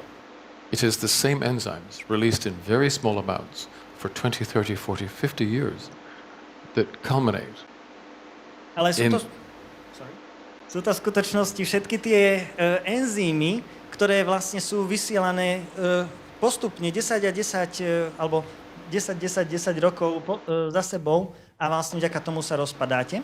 that culminates in a heart attack or an osteoporotic fracture or dementia. Or we now know it's very involved in cancer and almost every other chronic degenerative disease. Hej, a v podstate na základe toho vieme, že to má za následok či už infarkt, alebo rozpad tých kostí, alebo ťažkosti s mozgom a základy pre demenciu a dokonca aj rakovinu a v zásade akúkoľvek inú civilizačnú chorobu. So you need to have the right 6:3 fatty acid ratio. You need to have enough polyphenols. Look what's happened to our 6:3 ratio since 1900. Hej, a pravda je tá, že potrebujete mať správny pomer medzi 6 a 3 a tiež aj správny pomer polyfenolov. A tu môžete vidieť, čo sa stalo s týmto našim pomerom od roku 1900.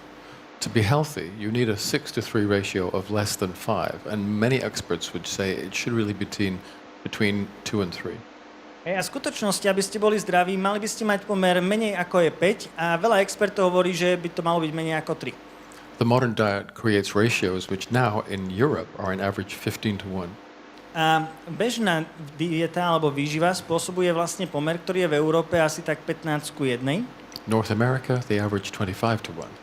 Hej, v Severnej Amerike je priemer 25:1. So that's one problem. The second problem is that the polyphenols have disappeared. Hej, toto je jeden problém. A druhý problém je, že polyfenoly tam už nie sú.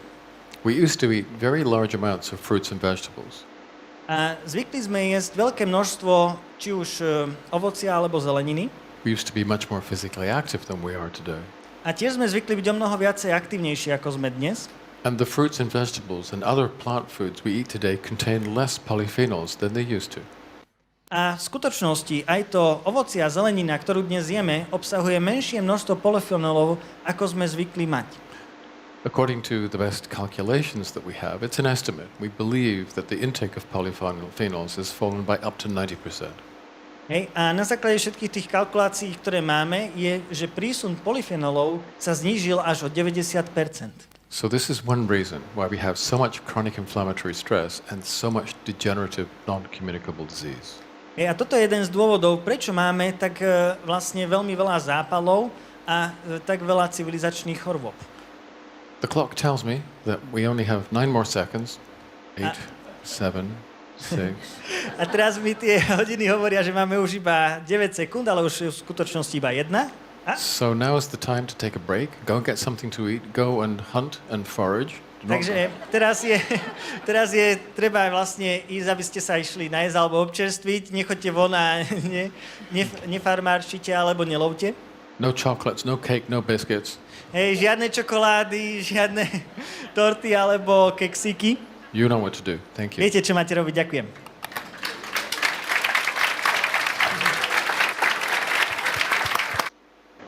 Takže priatelia, poďte sa usadiť, stíšime, aby sme mohli pokračovať. So, who is it that is killing us in such large numbers? Who is responsible for killing us in such large numbers? Takže kto je zodpovedný za to, že nás drží v takých vysokých číslach? Now you'll never know, because this isn't working. A to sa nedozviete, lebo toto nefunguje. There you are. Takže tuto to je. So it's the familiar brands that you all know, and I know you all eat these. Hej, sú to v skutočnosti známe značky, ktoré všetci poznáte a viem, že ich jete. All these convenient, cheap, packaged, delicious, addictive foods. Hej, všetky tie pohodlné, príjemné,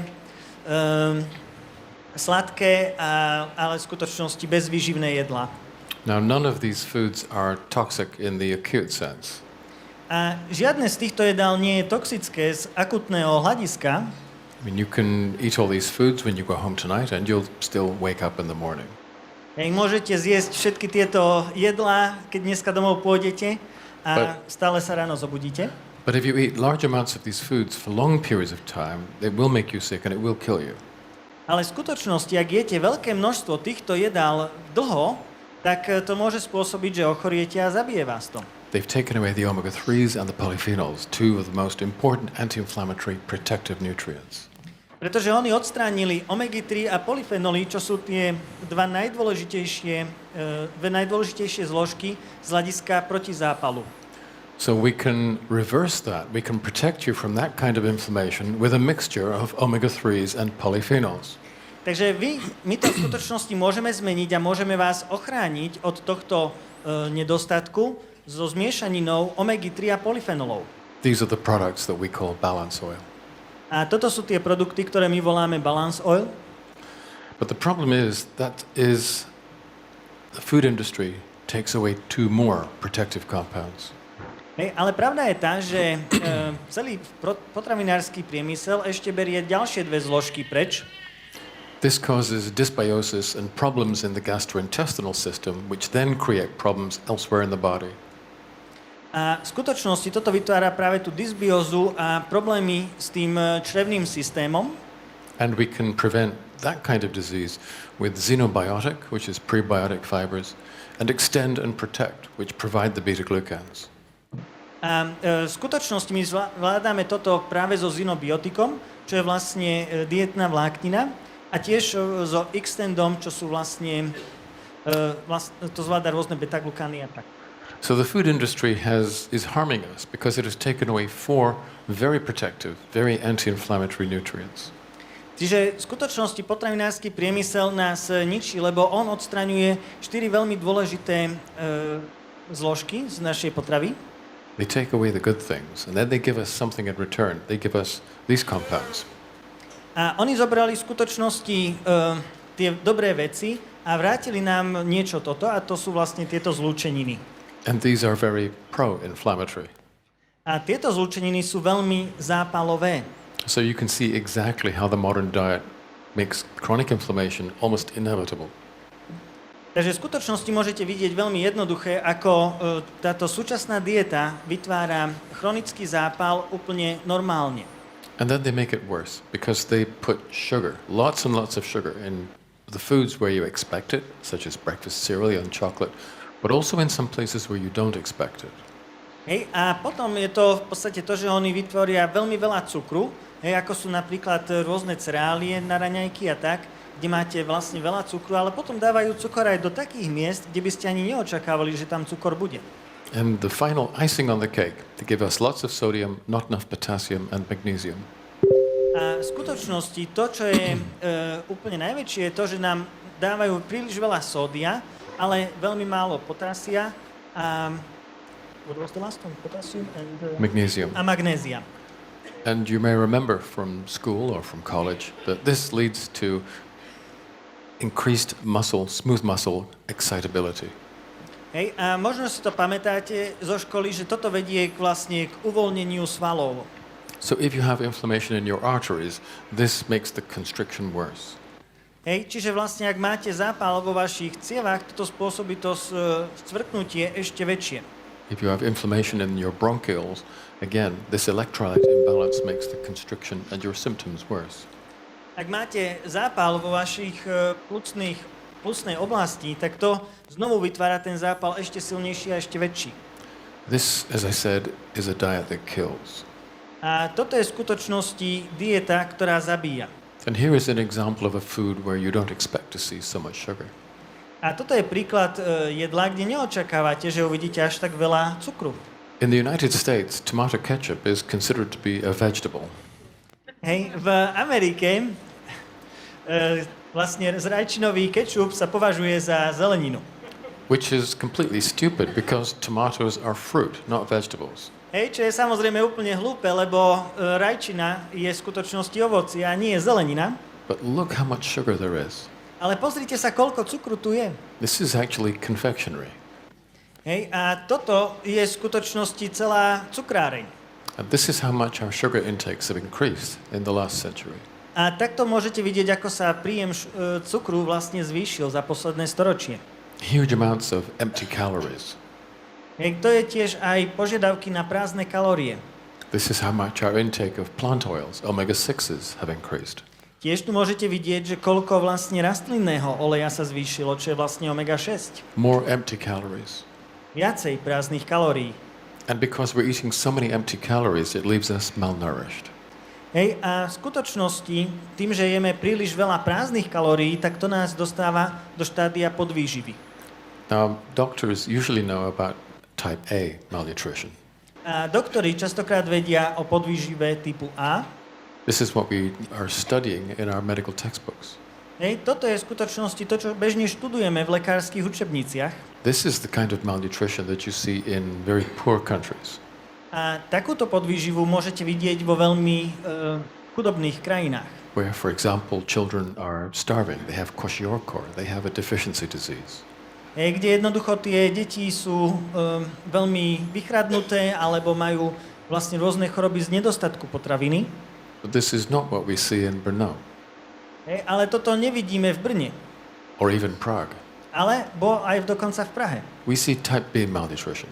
My vidíme v skutočnosti podvýživu typu B. So many of the calories you eat are empty that it leaves you with a depletion, not a deficiency. It's not quite so severe, but it's not just in one vitamin or trace element, it's in everything. Hej, a je to v skutočnosti tak, že tak veľa tých výživových látok je odstránených, že nemáme nevyhnutne akože nedostatok, ale oni sú postupne vyberané z tých potravín preč.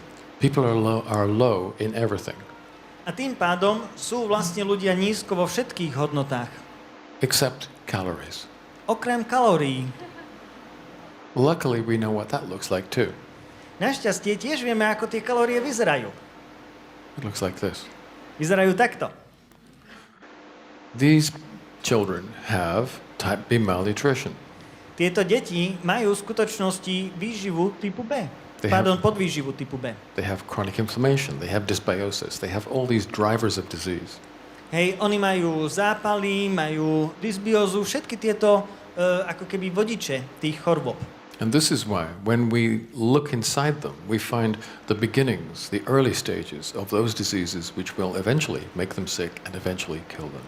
A v skutočnosti, ak by sme sa vedeli do nich pozrieť, tak my by sme zistili, že každý jeden z nich má tie prvotné začiatky týchto chorôb, a ktoré ich vlastne potom nakoniec aj zabije. So I've talked a lot about ultra-processed foods. What are they? I think you know. Takže sme sa bavili príliš veľa o ultra spracovanom jedle a že čo to je. Myslím si, že viete, čo to je. It's all the food you like. Je to všetko jedlo, ktoré máte tak radi. The foods your children ask for.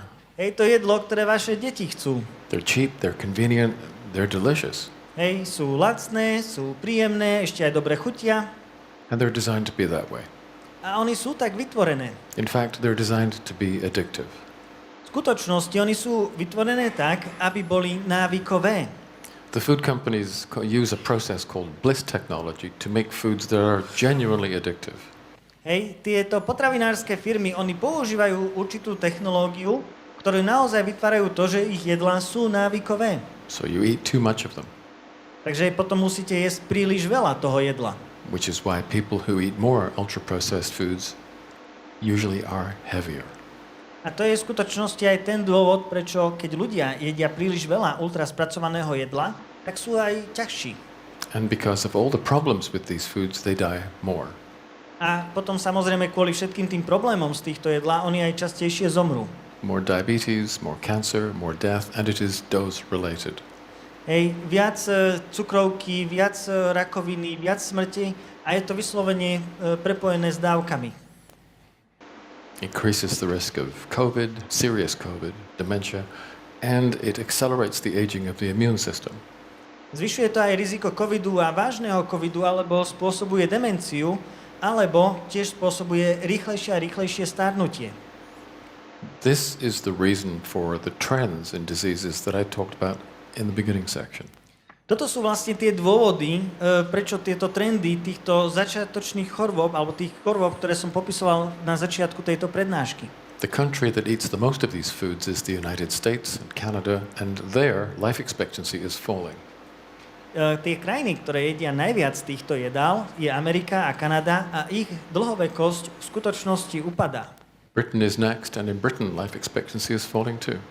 Hej, a potom hneď vedľa nich je aj Británia, kde tiež upadá vlastne dlhovekosť. And it's falling in countries all over the world amongst vulnerable groups in proportion to the amount of ultra-processed foods that are consumed. Hej, a v skutočnosti ona upadá v priamom pomere ku množstve ultraspracovaného jedla, ktoré sa príjma. The Mediterranean diet has disappeared, Hej, tá stredomorská výživa skoro už vymizla. and the better public health that they used to have in South Italy and Greece has disappeared too. Hej, a tiež aj tie zdravia, ktoré mali či už na južnom Taliansku alebo v Grécku, sa tiež vlastne znižujú. This shows the average health status in different countries, Toto ukazuje priemerný status zdravia v rôznych krajinách, which we measure in terms of life expectancy. ktoré meriame z hľadiska dlhovekosti. So you can see here in 1950, the United States was at number 13. It had the 13th longest lifespan on average. Hej, takže môžete vidieť, že vlastne v roku 1950 Amerika bola na 13. mieste, čo znamenalo, že mali 13 tá krajina bola v poradí v rámci dlhovekosti. By 2020, it had fallen to number 53, and it is now 56. Hej, a do roku 2020 padla na 53. priečku a teraz je na 56. So these are delicious, aren't they? Hej, toto vyzerá sladko, nie? You can't get enough of them. Hej, jednoducho sa ich neviete nabažiť. You know you like them, yeah? Hej, viete, že ich máte radi však? Does any of you not eat these foods? Hej, je tu niekto, kto nie je tieto jedlá? 1, 1, 2, 2, 3. 3. Okay. Can I believe you? Môžem vám naozaj veriť? Are you telling me the truth? Hovoríte mi pravdu? No.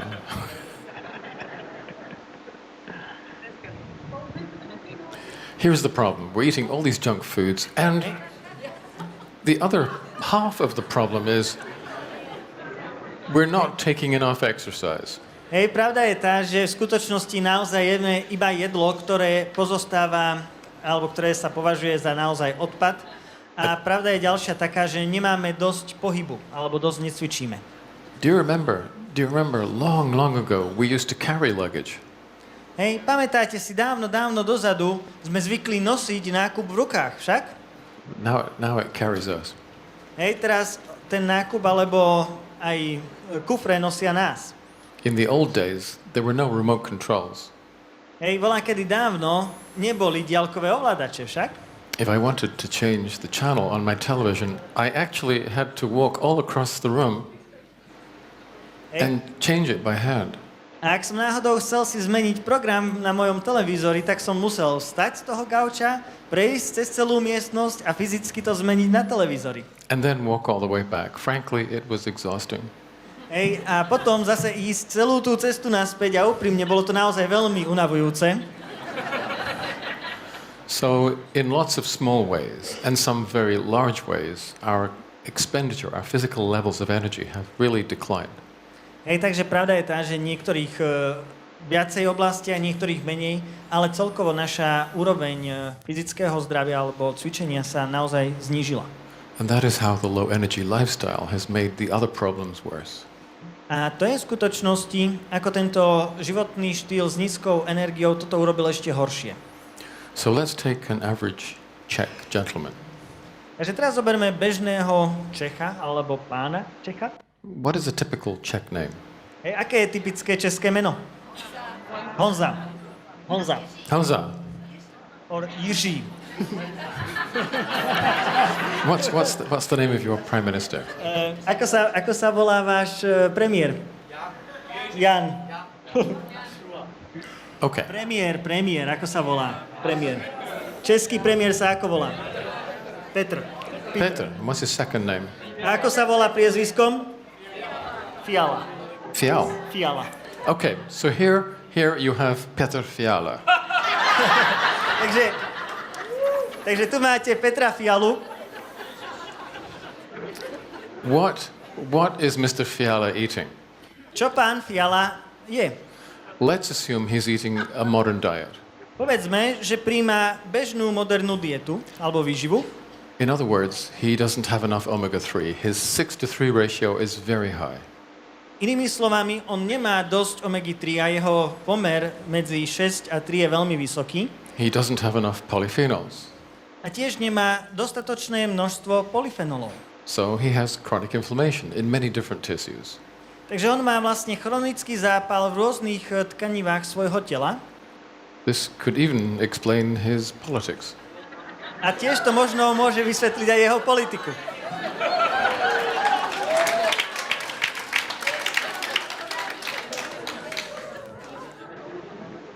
But chronic inflammation is not only associated with bad politics, also migraine, brain cancer, depression, anxiety, many different problems. Hej, ale vlastne chronické zápaly nie sú prejavené iba v politike, tiež to môžu byť rôzne migrény, môže to byť rakovina mozgu a mnoho ďalších problémov. But his problems do not end there. Ale jeho problémy tam nekončia. If he's eating the ultra-processed diet, there is not enough prebiotic fiber, so his gut is full of the wrong kinds of bacteria. Takže tým, že je ultra spracované jedlo, tak v skutočnosti jeho črevá sú plné zlých baktérií a to je ovplyvnené tiež. Which makes his politics even worse. Čo spôsobí, že jeho politika je ešte horšia. So how can we help him? Takže ako by sme mu my mohli pomôcť? The first thing to do is to improve the 6-to-3 ratio and give him polyphenols. Then most of the inflammation goes away. Takže prvá úroveň by bola vlastne tým, že mu zlepšíme pomer 6:3 a väčšina týchto problémov sa zníži. So we start with balance oil. Takže my začneme s balance olejom Then we give him xenobiotic. a potom mu dáme xenobiotik And the microbiota in his large bowel start to change and it becomes gram-positive. hej, a potom mikrobióm sa v skutočnosti v jeho veľkom čreve začne meniť a bude gram pozitívne. And now for the first time in 40 years, he starts to be healthy. A teraz poprvýkrát za 40 rokov on začne byť zdravý Perhaps his attitude improves. a pravdepodobne sa aj jeho postoj polepší. It's easy problem to resolve. Je to v skutočnosti veľmi jednoduchý problém na vyriešenie. Now, I've talked a little bit about omega-3s and polyphenols. What are the prebiotic fibers? Hej, bavili sme sa teda trošku o omega-3 a polyfenoloch, ale čo sú to tie prebiotické vlákniny? These are a kind of food, but not for us. It's for the bacteria that live inside the colon. Hej, toto je v skutočnosti jedlo, ale nie pre nás, ale pre baktérie, ktoré žijú v rámci čreva. If you eat a traditional diet with lots of these fibers, they promote the growth of probiotic bacteria. Pretože ak vy jete vlastne jedlo, ktoré obsahuje príliš veľa tejto vlákniny, tak oni podporujú rast týchto baktérií správnych. Those are the little green bacteria, To sú tie zelené baktérie tam. such as lactobacilli and bifidobacter, the same ones similar to the ones you find in yogurt. Hej, čo sú v podstate laktobacilli alebo bifidosactív, čo sú veľmi podobné, ktoré nájdete aj v jogurtoch. If you feed them on prebiotic fiber, they multiply and they produce very healthy substances that we call postbiotics. Hej, a pravda je tá, že ak im dávate naozaj veľmi dobré jedlo, tak oni potom sa vlastne zväčšujú a robia väčšie množstvo a potom vlastne vytvárajú dobrú látku, ktorú voláme. What's the name of the substance? Postbiotics. postbiotikum.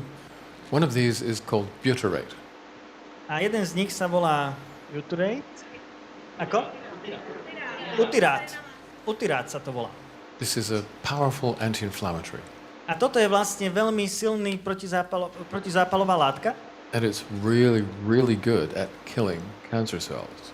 a je naozaj veľmi, veľmi účinná pri zabíjaní rakovinových buniek. So a traditional diet creates a healthy microbiota, gram-positive, and that creates a healthy gut.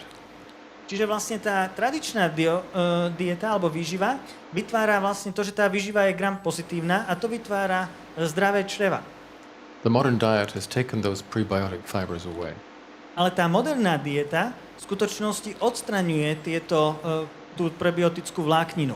The healthy bacteria, the green ones, die. They are reduced in numbers, and their place is taken over by gram-negative bacteria in red. Hej, takže vlastne tie pozitívne, alebo tie gram-pozitívne baktérie, čo sú tie zelené, oni umierajú a namiesto ich sa dostávajú tie červené baktérie, čo sú tie gram-negatívne. Many of these bacteria like to eat protein, A veľa z týchto baktérií potom je proteíny. including proteins called mucins. A dokonca aj také proteíny, ktoré sa nazývajú muzíny, alebo... So they erode the mucosal layer that is protecting your colonocytes, the cells that line the gut. The mucosal layer is this, and the bacteria eat it. Takže v skutočnosti to, čo tie baktérie robia, je, že oni ako keby vyjedajú v rámci toho čreva ten vonkajší, alebo v rámci toho čreva tú vrstvu, ktorá to celé obaluje. And they come into direct contact with our cells. A dostávajú sa do priamého kontaktu s bunkami. This causes profound inflammation, chronic inflammation, really serious, A toto vytvára naozaj veľmi vážny chronický zápal and is deeply implicated in irritable bowel syndrome and inflammatory bowel disease. hej, a v podstate je to veľmi spojené práve s tými zápalovými syndromami čriev a podobných vecí. As you can see here, the cells start to separate, our cells start to separate, A ako tu môžete vidieť, aj naše bunky sa začínajú oddelovať. creating what some people call leaky gut. Čo v skutočnosti vytvára niečo, čo niektorí ľudia volajú ako pretekajúce čreva. Now, various chemicals can leave the gut and move into the bloodstream. Hej, čo potom spôsobí, že vlastne rôzne chemikálie opustia vlastne tie čreva a dostávajú sa späť do krvného obehu. A condition that we call endotoxemia, which is like internal poisoning. A vytvára to potom stav, ktorý sa volá endotoxémia, čo je vlastne vnútorný jed alebo vnútorná otrava. Which damages the liver, the heart, the brain, the placenta, almost every other tissue in the body. A to potom samozrejme ovplyvňuje srdce, mozog, placentu, akékoľvek inú tkanivu v tele. The solution is very simple. A riešenie na to je veľmi jednoduché. Put prebiotic fiber back into the diet where they always used to be. Dostaňte prebiotickú vlákninu späť do diety tam, kde to kedykoľvek alebo kde by mala byť. According to the World Health Organization, this can reduce early or preventable death by 30%. This is stunning. Hej, a na základe štúdie, ktorá bola urobená Svetovou zdravotníckou organizáciou, keď máme vlastne dostatočné množstvo vlákniny, tak to môže znížiť skorú smrť až o 30%. Reduces the risk of some very serious diseases. A tiež to znižuje vlastne riziko veľmi vážnych chorôb. It even protects against serious COVID. A tiež ochraňujú aj voči... COVID. Aha, a tiež to ochraňuje aj proti veľmi vážnemu covidu. And more recent data shows it also protects against IBS and IBD. Sorry, irritable bowel syndrome, inflammatory bowel disease. Hej, a v podstate tiež aj tie najnovšie štúdie ukazujú, že vlastne to pomáha práve s tými zápalovými črevami a rôznymi syndromami z tohto.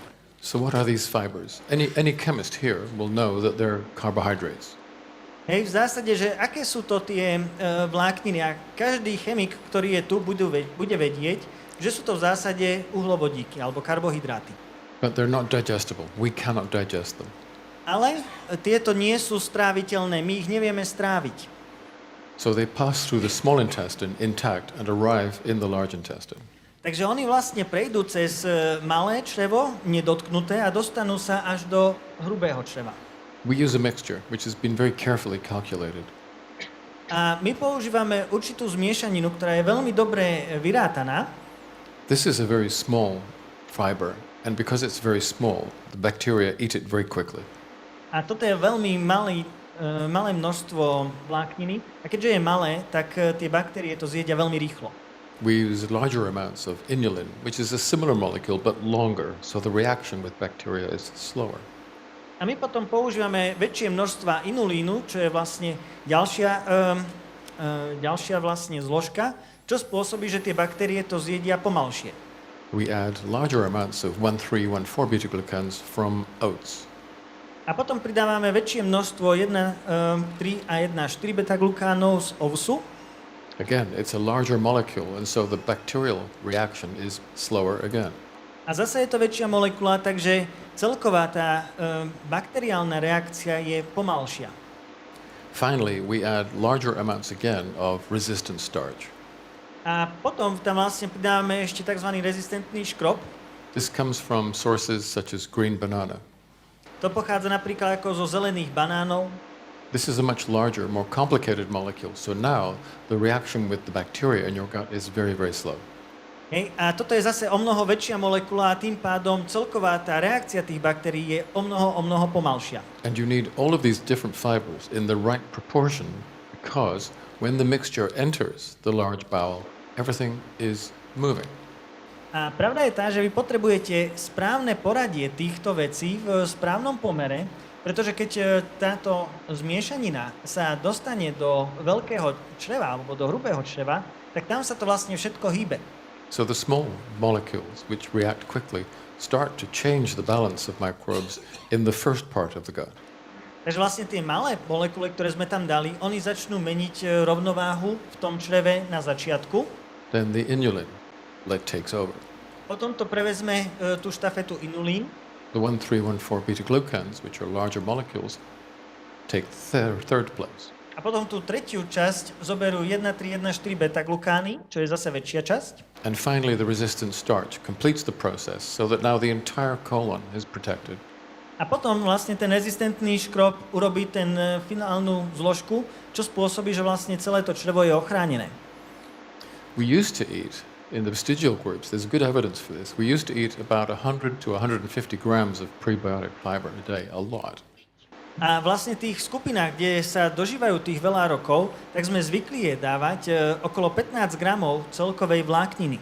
Under those conditions, your microbiota is friendly, it's helpful, it's protective, it's part of your innate immune system. A ak to jednoducho robíte takto, tak váš mikrobióm je tým pádom priateľský, je súčasťou ako keby zdravého fungovania. The current intakes of prebiotic fiber are between 5 and 8 grams a day. Hej, ale v skutočnosti ten priemerné množstvo brania tejto vlákniny je okolo 5 až 6 gramov denne.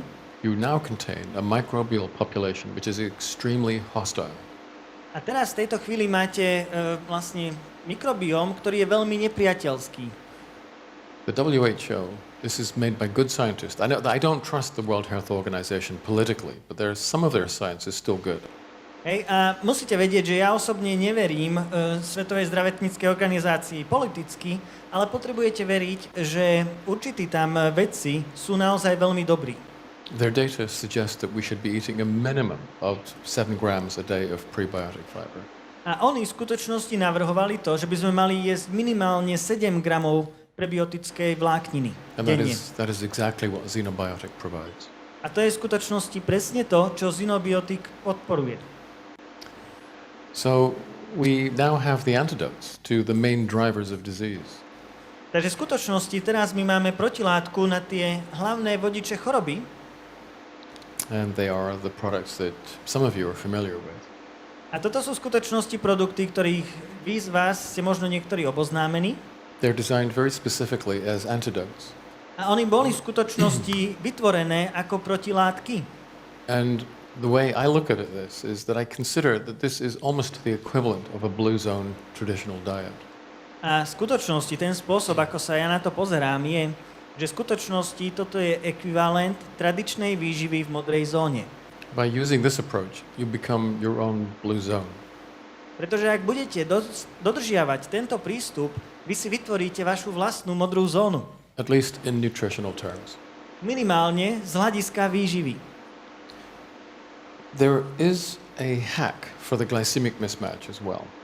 A tiež máme v skutočnosti aj určitý hack, alebo spôsob, ako to obísť, čo sa týka toho glukózového mismatchu, že to nesedí. The best way to resolve this is to eat less starches and sugars and to take more exercise.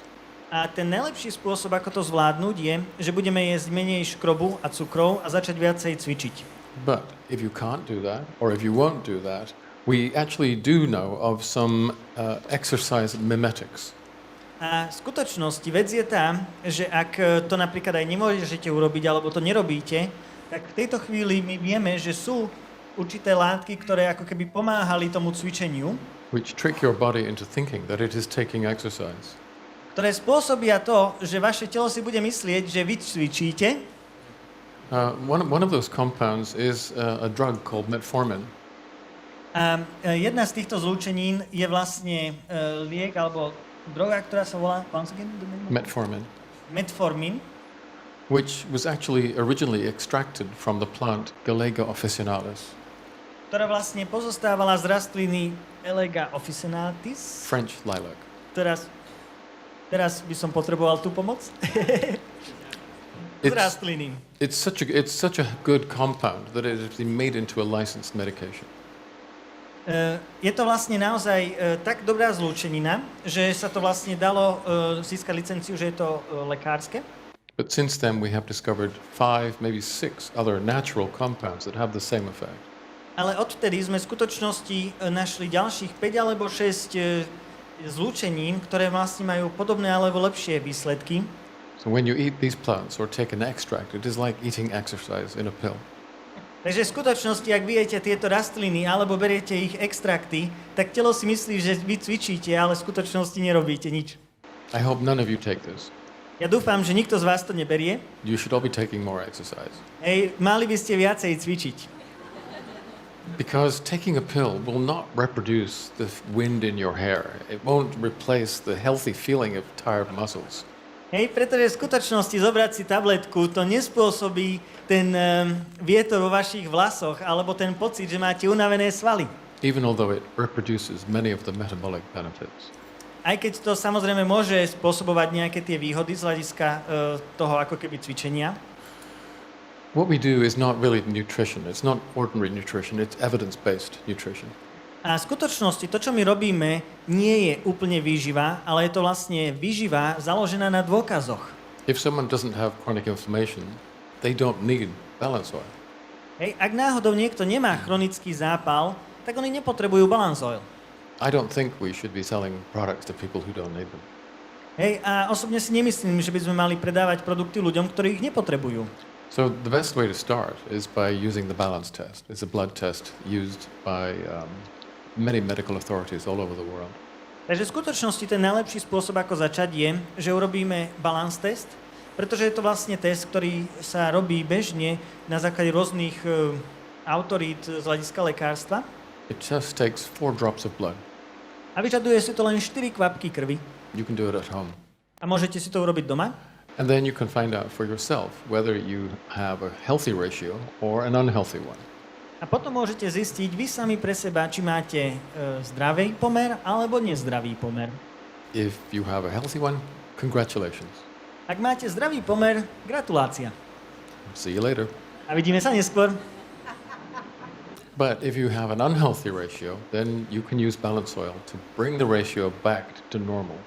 Ale ak máte nesprávny pomer, tak môžete použiť balance oil, aby ste sa dostali späť do normálu.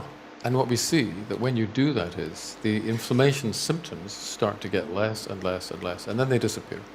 A to, čo potom môžeme vidieť, je, že tieto symptómy zápalu sa v skutočnosti stanú menej a menej a menej, až nakoniec zmiznú. And for those people who take the full health protocol, what we see in most cases is about 8 out of 10, maybe 9 out of 10, we see their health problems start to become less.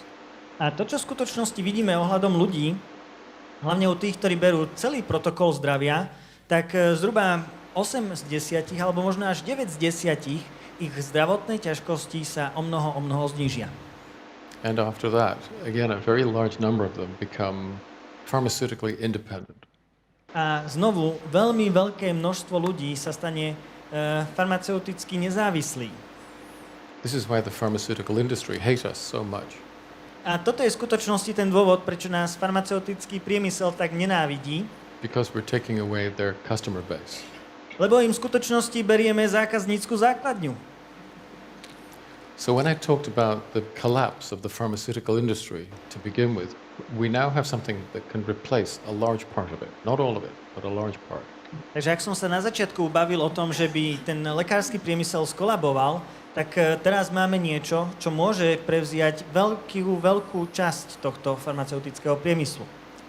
The pharmaceutical industry, like many other institutions, has its roots, its historical roots in the late 19th century. Pretože aj farmaceutický priemysel má svoje, by som povedal, základy základov alebo korene na neskorom 19. storočí. It is no longer fit for purpose. A pravda je tá, že už vôbec neslúži svojmu účelu. You may have heard of the phrase the fourth turning. Možno ste počuli vlastne takú frázu, že The fourth turning, yeah. že ako keby štvrtý obrad alebo štvrtý okruh, štvrtý zvrat. We're living through a period of enormous historical and socioeconomic transition. Pretože žijeme vlastne v dobe rôznych ekonomických, sociálnych premien. If we survive it, something better might be on the other side. A ak to prežijeme, možno niečo lepšie bude na druhej strane, Old systems are starting to collapse, pretože v tejto chvíli všetky systémy začínajú kolabovať. not least within the healthcare system. A samozrejme ani aj v lekárskom systéme. I think that we're going to replace large parts of it with a very different model of healthcare. A osobne si myslím, že do určitej miery vymeníme veľké množstvo tohto lekárskeho systému. Where the point of delivery will shift from the clinic and the hospital and the pharmacy to the supermarket checkout counter. Hej, a v skutočnosti sa ten bod, kde môžete získať tie lekárske veci, zmenia. Hej, kedy to bolo kedy lekáreň, nemocnica alebo klinika, tak sa to dostane viac ako keby do obchodov. Or to the local Zinzino representative. Alebo sa to môže zmeniť na miestneho Zinzino reprezentanta. There will still be small numbers of people who will get ill, people with genetic risk factors, people who will still require pharmaceutical and more advanced medical intervention. A v skutočnosti stále tu bude určité množstvo ľudí, ktorí bude si vyžadovať, by som povedal, tú farmaceutickú záležitosť alebo tie lieky ako také. But the numbers who require entry into secondary and tertiary or quaternary medical health systems will be far less. Ale tí pacienti, ktorí budú potrebovať ten vstupný, druhotný alebo až terciálny postup, je v skutočnosti o mnoho menšie. As we see in the blue zones today. Tak ako to môžeme vidieť v tých modrých zónach dnes. And in that golden age, many doctors will be able to retrain and do something more useful. A v zlatej ére veľmi veľa lekárov sa bude môcť potom preštudovať a robiť niečo viacej užitočnejšie. Such as poets or plumbers. Hej, ako napríklad čističi kanálov alebo niečo podobné. What I'm talking about is a model where we don't give up authority over our healthcare. We manage it ourselves. Ale to, o čom v skutočnosti hovorím, je to, že my nedáme dôležitosť nášmu modernému starostlivosti o zdravia, ale si to zoberieme do vlastných rúk. Using simple tests and simple, very safe solutions. Tým, že použijeme veľmi jednoduché testy a veľmi bezpečné riešenia. I think that's an interesting future scenario, and I hope that you can help us to reach that goal. A osobne si myslím, že to je veľmi pekný výhľad do budúcna a ja pevne verím, že nám pomôžete dosiahnuť tento cieľ. Ďakujem.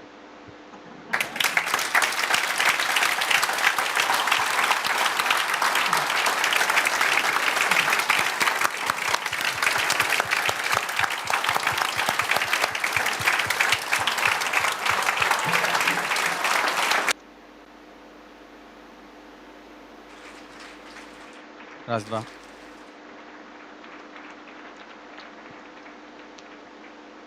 Takže doktor Clayton.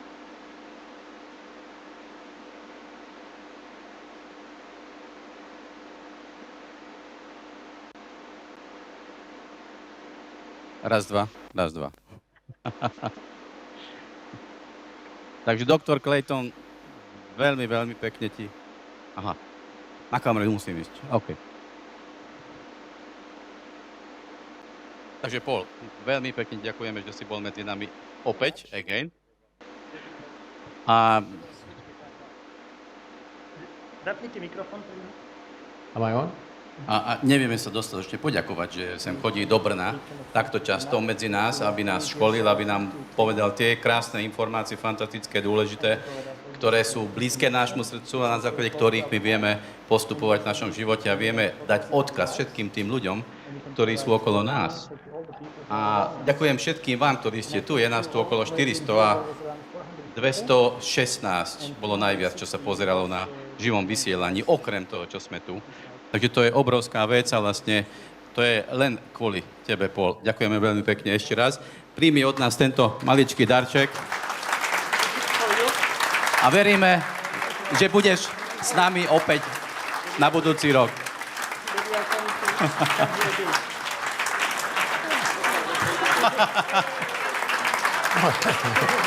That's great. Thank you.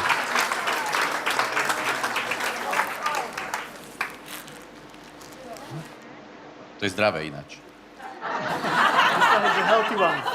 Okay. Mango, ananás, takže to je zdravé, to je veľmi dobré. Paprika. Ale údená paprika, pozor. To nemajú v Amerike. Amerika. Doktor Paul Clayton.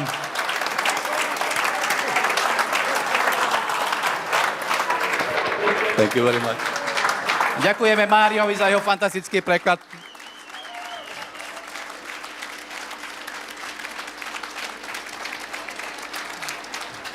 Ešte raz ďakujem všetkým. Prajem vám krásny večer, šťastnú cestu domov a vlastne tento mesiac urobne ten najlepší. Majte sa pekne, ahojte, dovidenia.